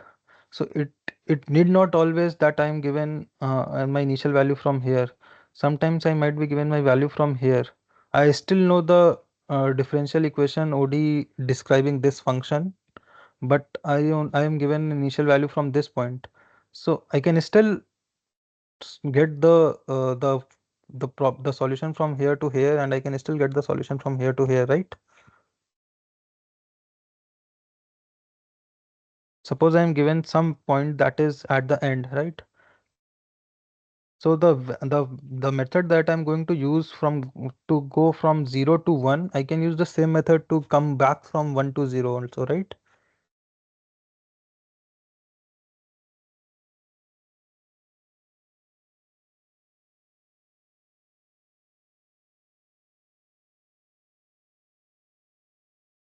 Anyways, so let us try to do this. I'm not sure. Let us see. Um, okay. Uh, yeah, so we can divide this problem in two stages. In one, we can simply go from 2 to 3. Okay. And in another problem we can go from 2 to 1, right? When we are going from 2 to 3, the problem is simple. So in this, the t0 that should be 2. Okay, and h is like given 0.1, and then we can calculate our n based on where we want to go. uh, in the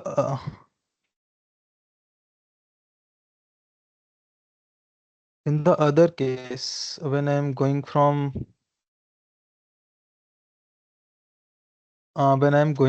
2 to 1.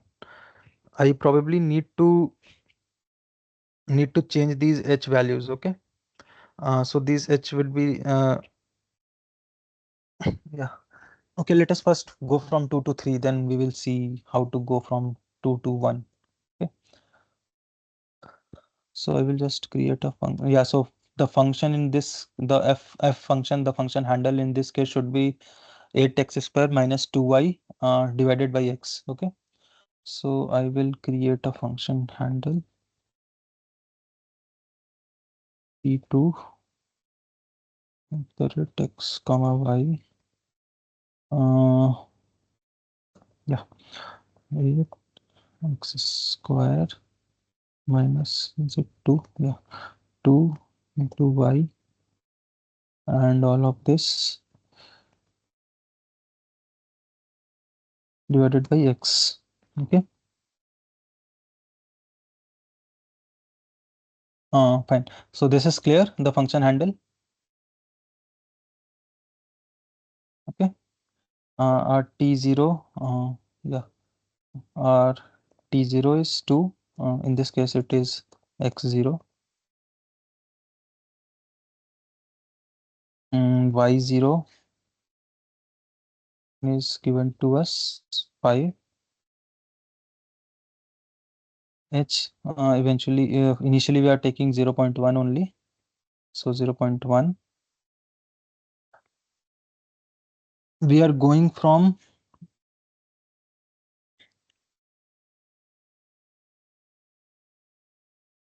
we are going from 0. Sorry, we are going from 2 to 3, right? So let us in increment. So let us calculate n. So that should be 3 minus 2 divided by h, based on our definition of n, right?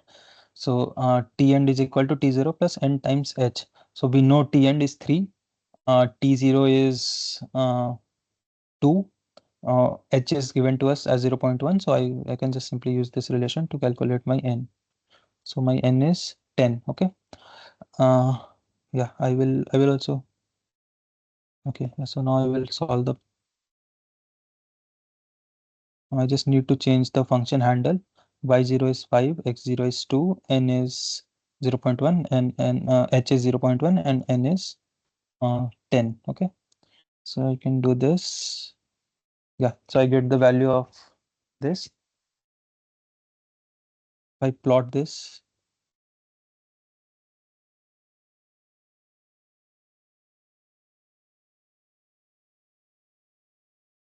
Yeah.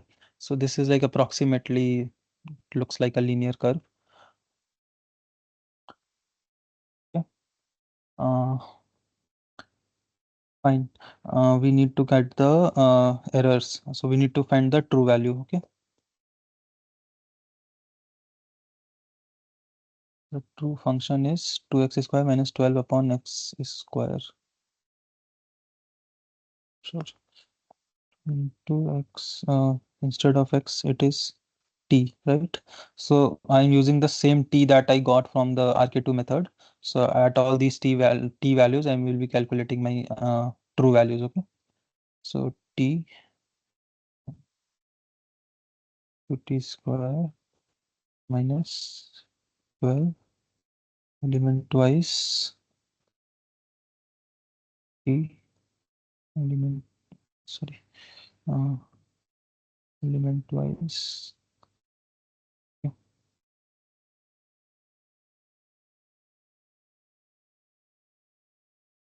sure. So my y true is also 11 cross 1. Okay. Now let me calculate the error, and I can see the max errors. So it's 0.047. That means our solution is correct until now. Like the error is not that high. I can also plot on the same figure. So on figure 1,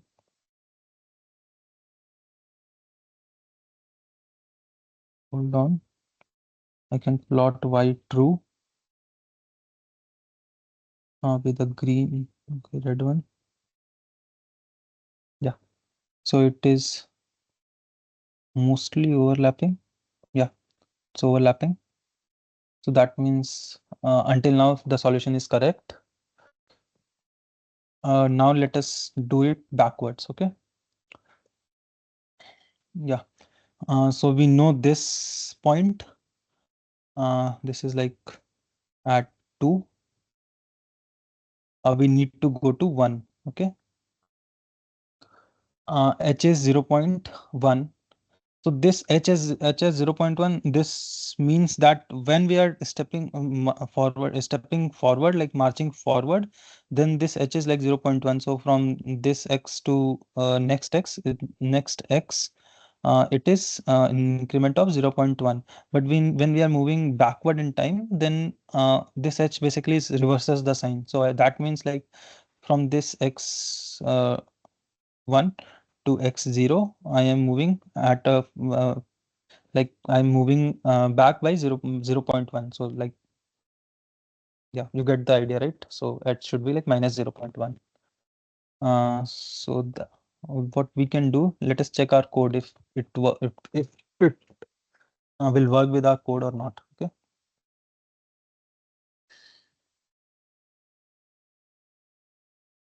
Yeah, so y0, this is the initial condition. This is fine. T0, so that is like 2, n and h. So the t end should be 1 for our case. Okay. Uh, yeah.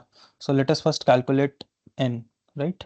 So n should be t end is 1 minus t0, that is 2, and divided by h.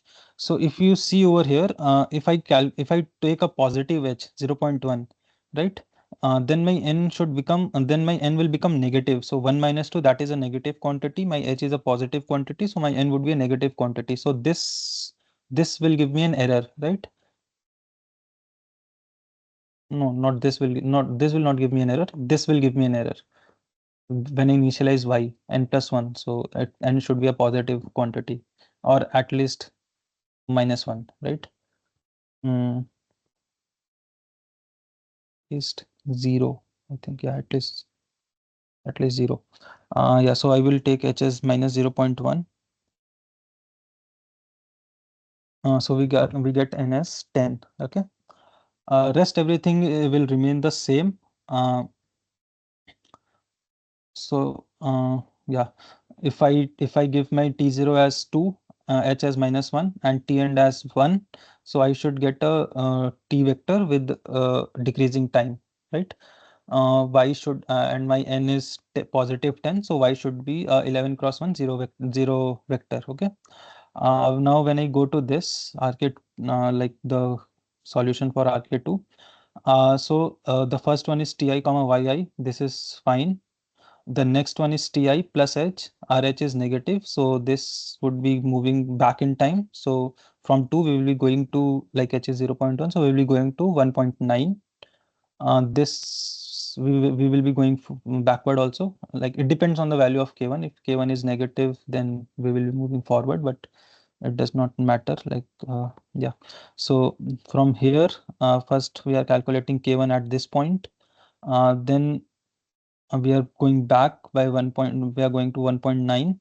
So we will be calculating K2 at this point, right? And then likewise, this will repeat until we go to 1. Okay. So now I just need to change my value of H to minus 1. My N is 10. T0 is still so initial condition will not change. And I will, what was the syntax? Yeah. So my P2, the function handle will remain the same. Y0 will remain the same. It is y0, yeah, 5. X0 will remain the same, 2. H has now become minus 0.1, and n it is still remaining the same, 10 only, right? If I do it, yeah. So we get the solution. Okay. If I plot it, so I will plot it on the same figure. It's still there. Good. So I will plot it using blue only.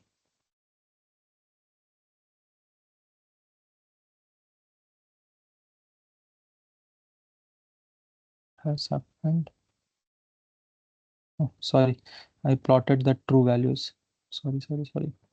So I will just delete this.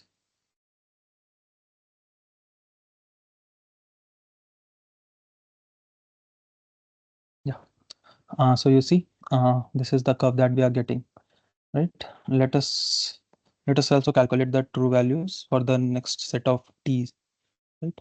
So the initial y true that we calculated, that was from 2 to 3. Now this is from 2 to 1. Okay. Uh, and now I'm plotting y true using red only. Yeah. So this is still overlaps. Okay. Fine. If I calculate the error for the next set from 1 to 2, so still the maximum error is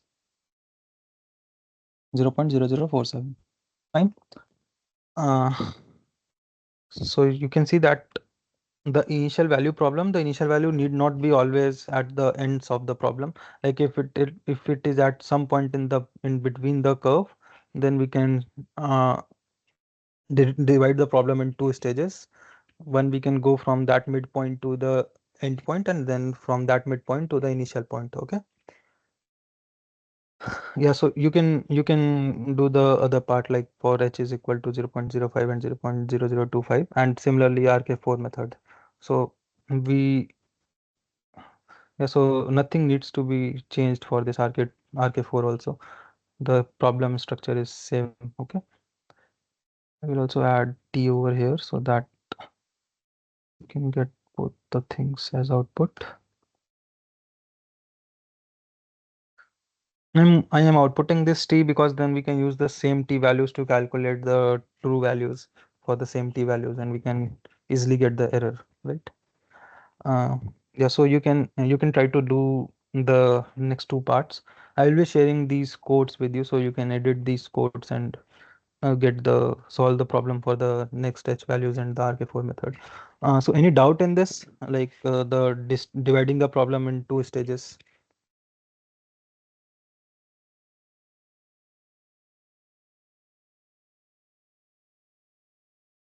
I hope this is clear to everyone, what we did, why we did.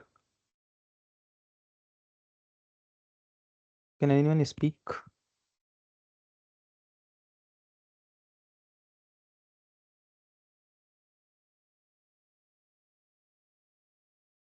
Okay, fine. Then, yeah, I will go to the next problem. So this problem is similar to the one, I think the similar problem is there in the example, your non-graded assignment. So water level in a tank. So single, this is for a single tank, right? This is simple. This problem is also simple. It's RL circuit. So we are given the true solution and we need to find using the RK2 midpoint method the values. And this is another method. So we are given these k values and we are given the formula. So we just need to change like we can just you can also just change the RK4 code. Like RK4 also has these four k values, right? So you can change the RK4 code. So if I go to the RK4 code, so the code structure will remain the same. You just need to change these entries, these t and y values over here. Okay.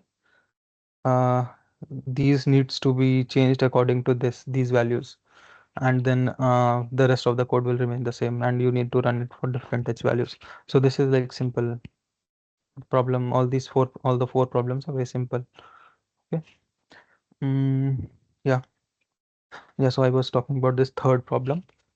So similar to that water tank problem, this is also like two tanks are connected together. So for the first tank, this you can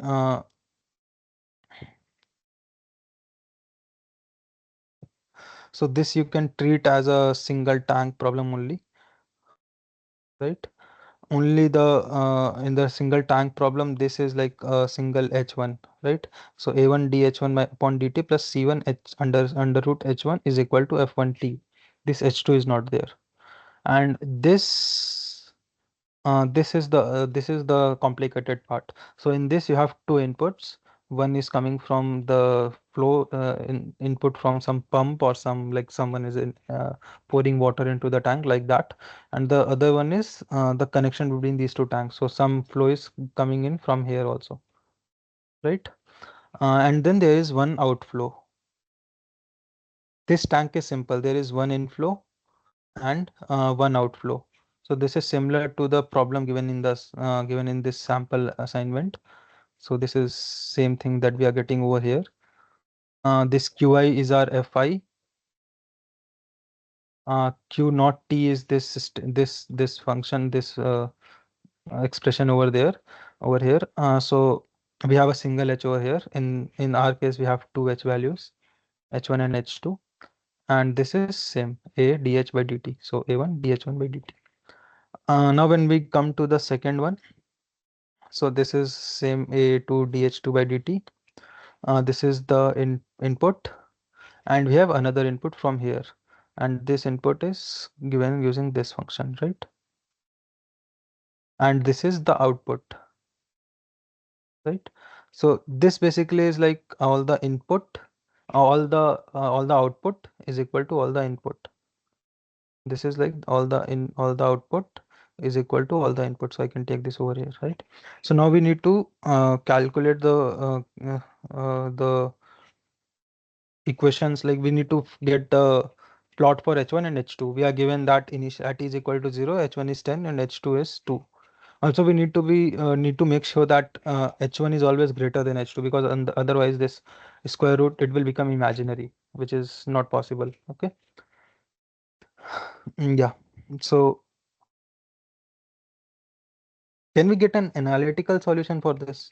Is it possible?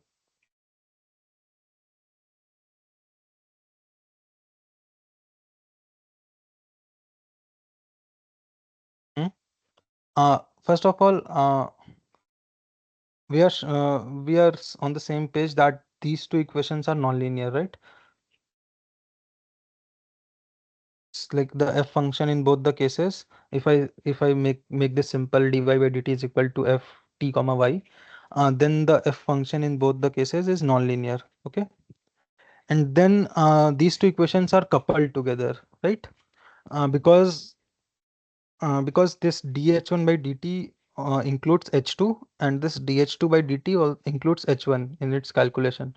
So until unless we don't know the value of h1, the current value of h1, we cannot calculate the current value of h2, and similarly likewise for the other case. Okay. So it's a coupled nonlinear ODEs, right? So it's actually the analytical solution for this problem does not exist. Usually it's solved using numerical methods only. Fine. Uh, so the problem, even though it looks complicated, anyone has any idea how do we approach this? Like, is it simple? Is it hard?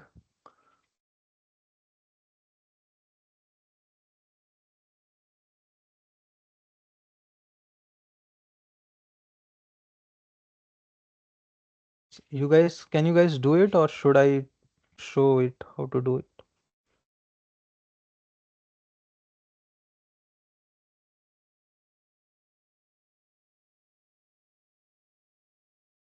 Anyone of you can speak?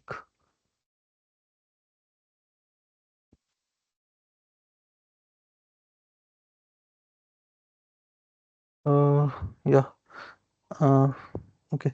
So Deepak, next time, if you're asking any questions in the chat, it would be nice if you can just ask on the microphone, because I usually don't check the chat. Uh, Fine. I'm facing problem to solve the problem 2 of assignment 7. Okay, let me check that. So are you talking about the non-graded one or the graded one?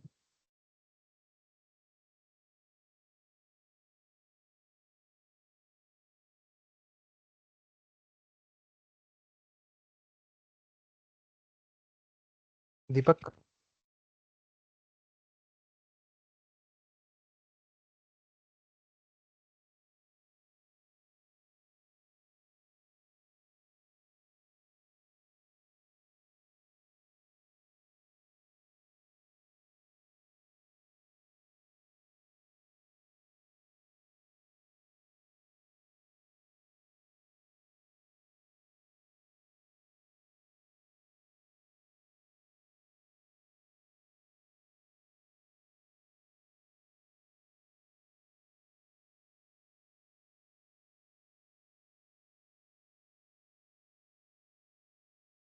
If you're not speaking, then I will just solve the example problem like this two tank problem. Then fine. So let us solve this. Uh, yeah, so I will take this f1 as 0 for this part. We can take any value, but let us choose 0 for simplicity. So when this becomes 0, this I can take to that side, and a1, let us take those two values also as unit values. Uh, yeah,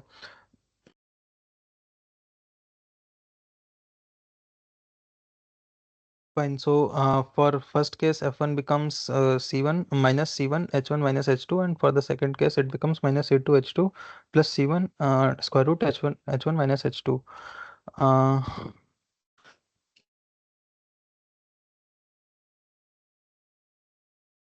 yeah. So I will be what I should do.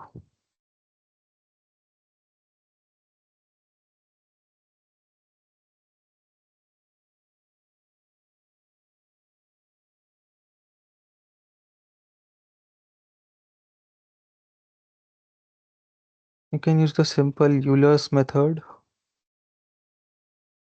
Let us use the Euler's method. Fine. So A I am taking as 0.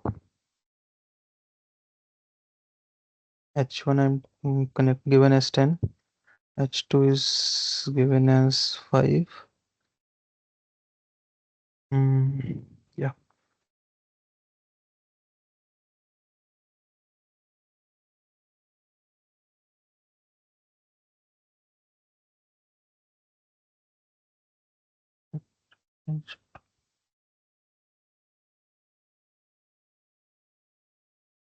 Deepak, are you talking about the graded assignment or the non-graded one?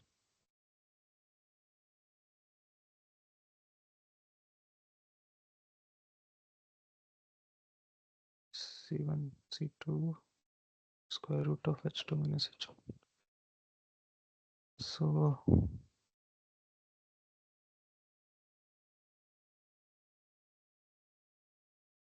we'll calculate it for 100 time steps. 100 time steps.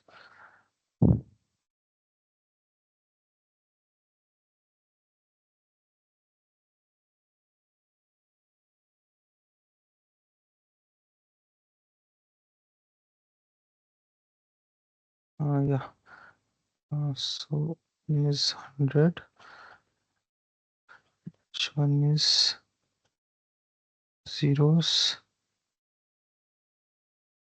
plus 1 comma 1, which is equal to zeros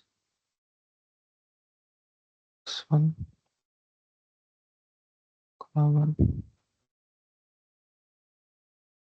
Take this from 1 to n.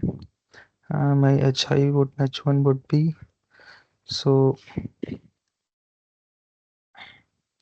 I should also initialize it.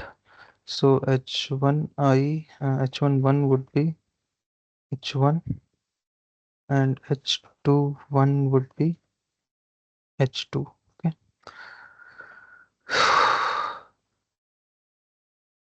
Now this should go from I plus 1 uh, h1I plus h multiplied by f. So for the first case, this I have considered as 0, and this also as 0. So that if I take c1 as and c2 as 1 only, and then that would be square root of h1 minus h2. Okay, so it should be a minus sqrt, and this should be the capital H1, capital H1, small h, square root of h1 I plus h2 I. Right? Any doubt in this? If you have any doubt in between, just ask. Right?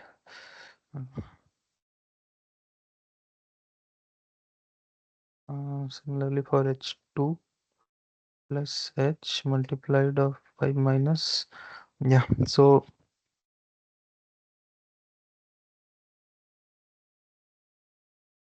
for this, it is C1. So first case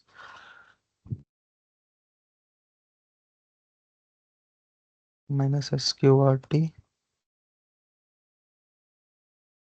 minus of h2 only.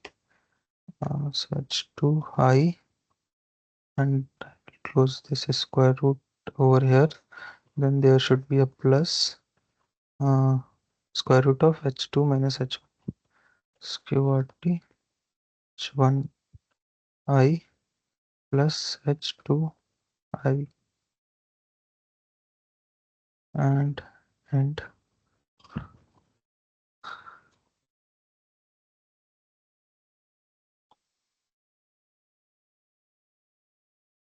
Okay, so is this clear? Or what I can do, I can just create function handles for both the functions. So f1 at the rate uh, p comma h.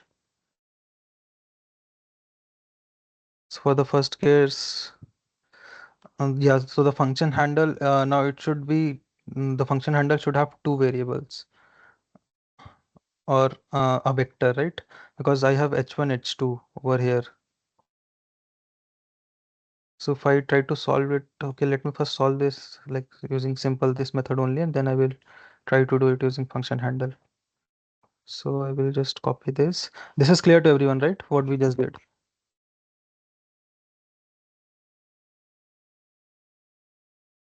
Hopefully I should not get any error. Yeah. Uh, so let me plot. Yeah. So let us plot h1. Hold on. Plot h2.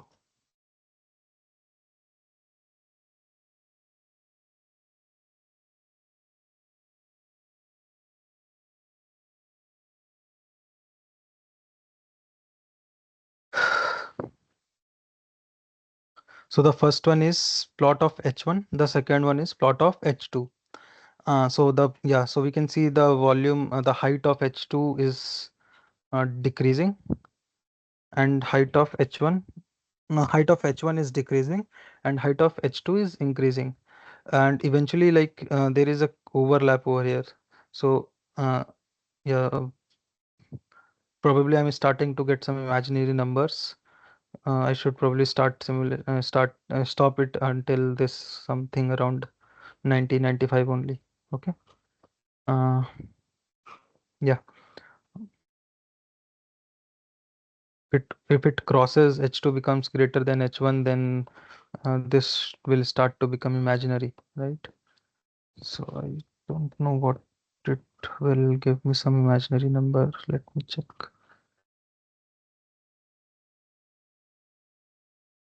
Right now it's fine. If I make this 500,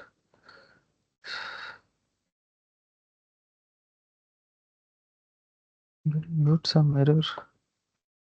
Yeah, I had made this error. So it should be minus. Should be minus. Yeah.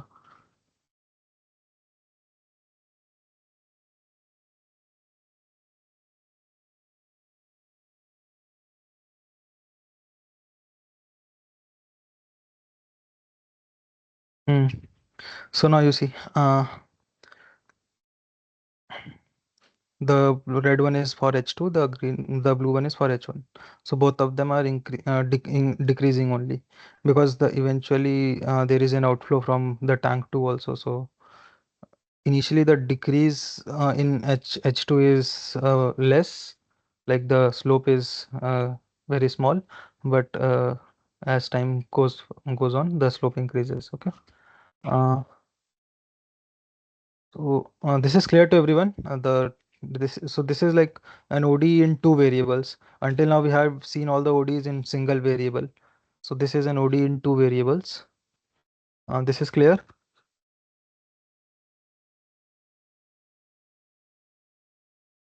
Fine. Uh, I will just try to do it using function handle, and then we will call it a day. So let me just create a function, comma p comma h,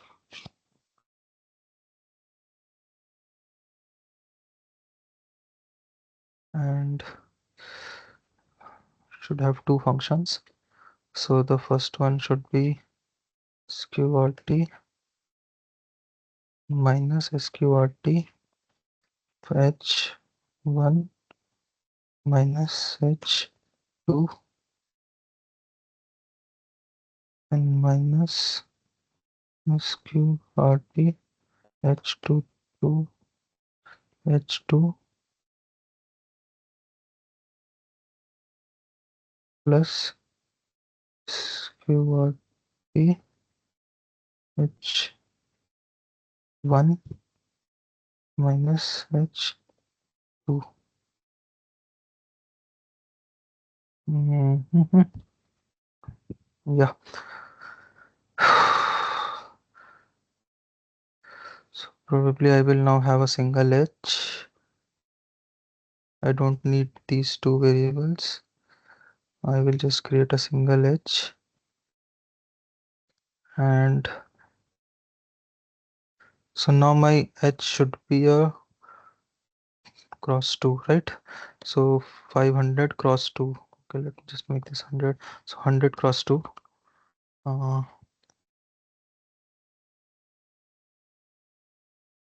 so 1 comma 1 h1, 1 comma 2 should be h2.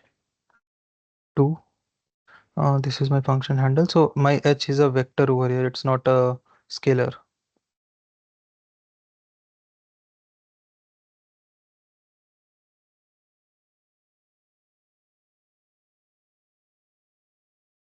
Uh,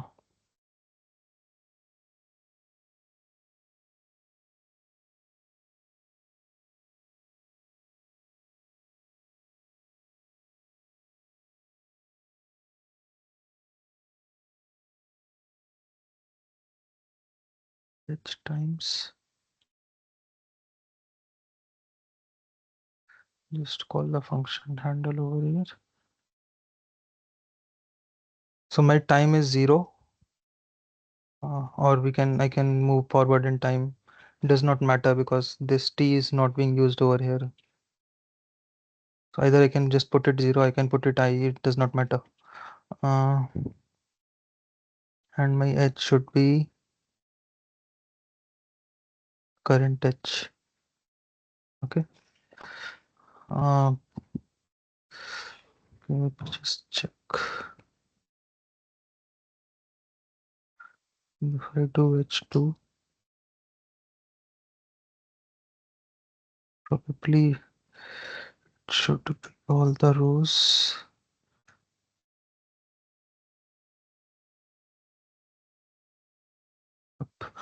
And all the rows rows. This should work. Hopefully, I will not get any error.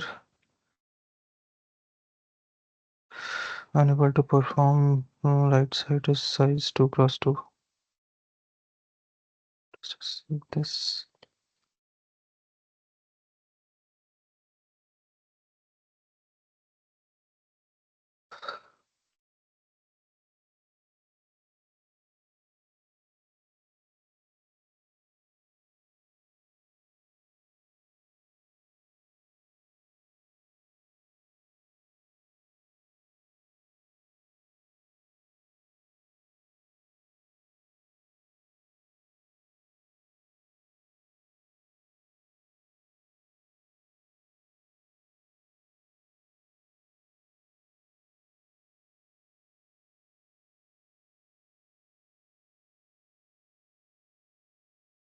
And comma 5.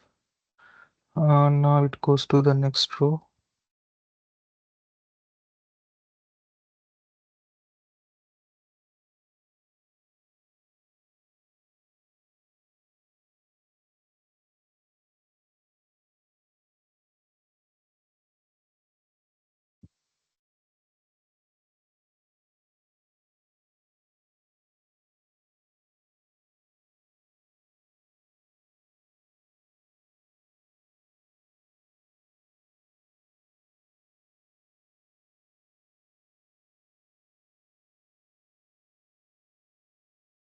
What this function handle is returning me.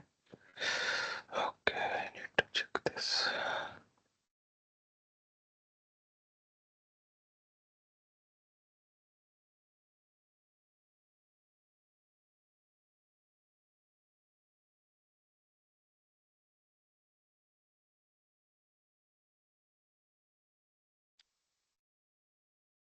H2 comma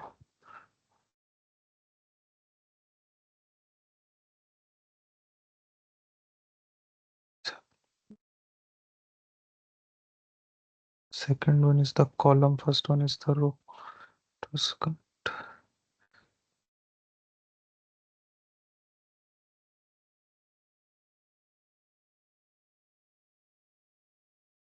Mm, function I. So now this should be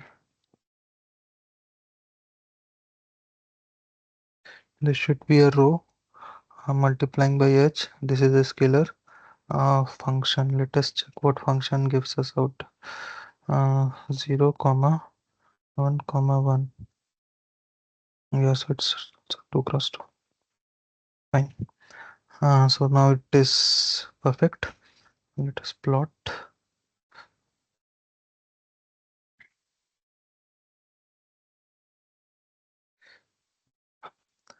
So we are getting the same plot.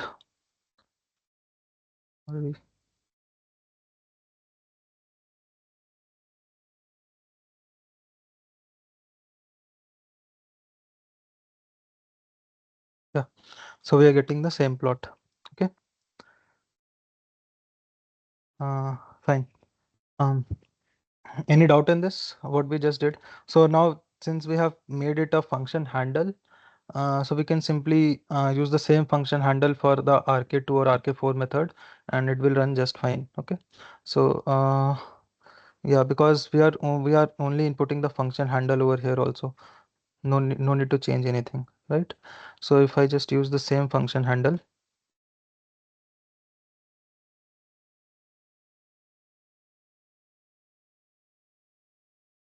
right? I just need y0. So yeah, probably I need to make some changes over here.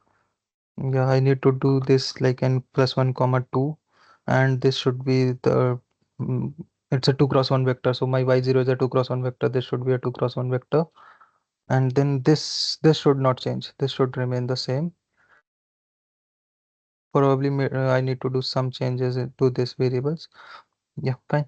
But you can try to do this RK4 for a 2D case or multi-dimensional case. Okay. Yeah. So any doubt? So we saw one simple problem. we saw one simple problem, one problem where the condition was given somewhere in between. So we marched forward in time and backward in time.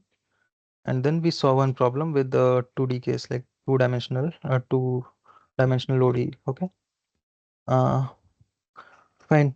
Uh, so if you guys have any doubt now, you can ask, or otherwise we can end the call.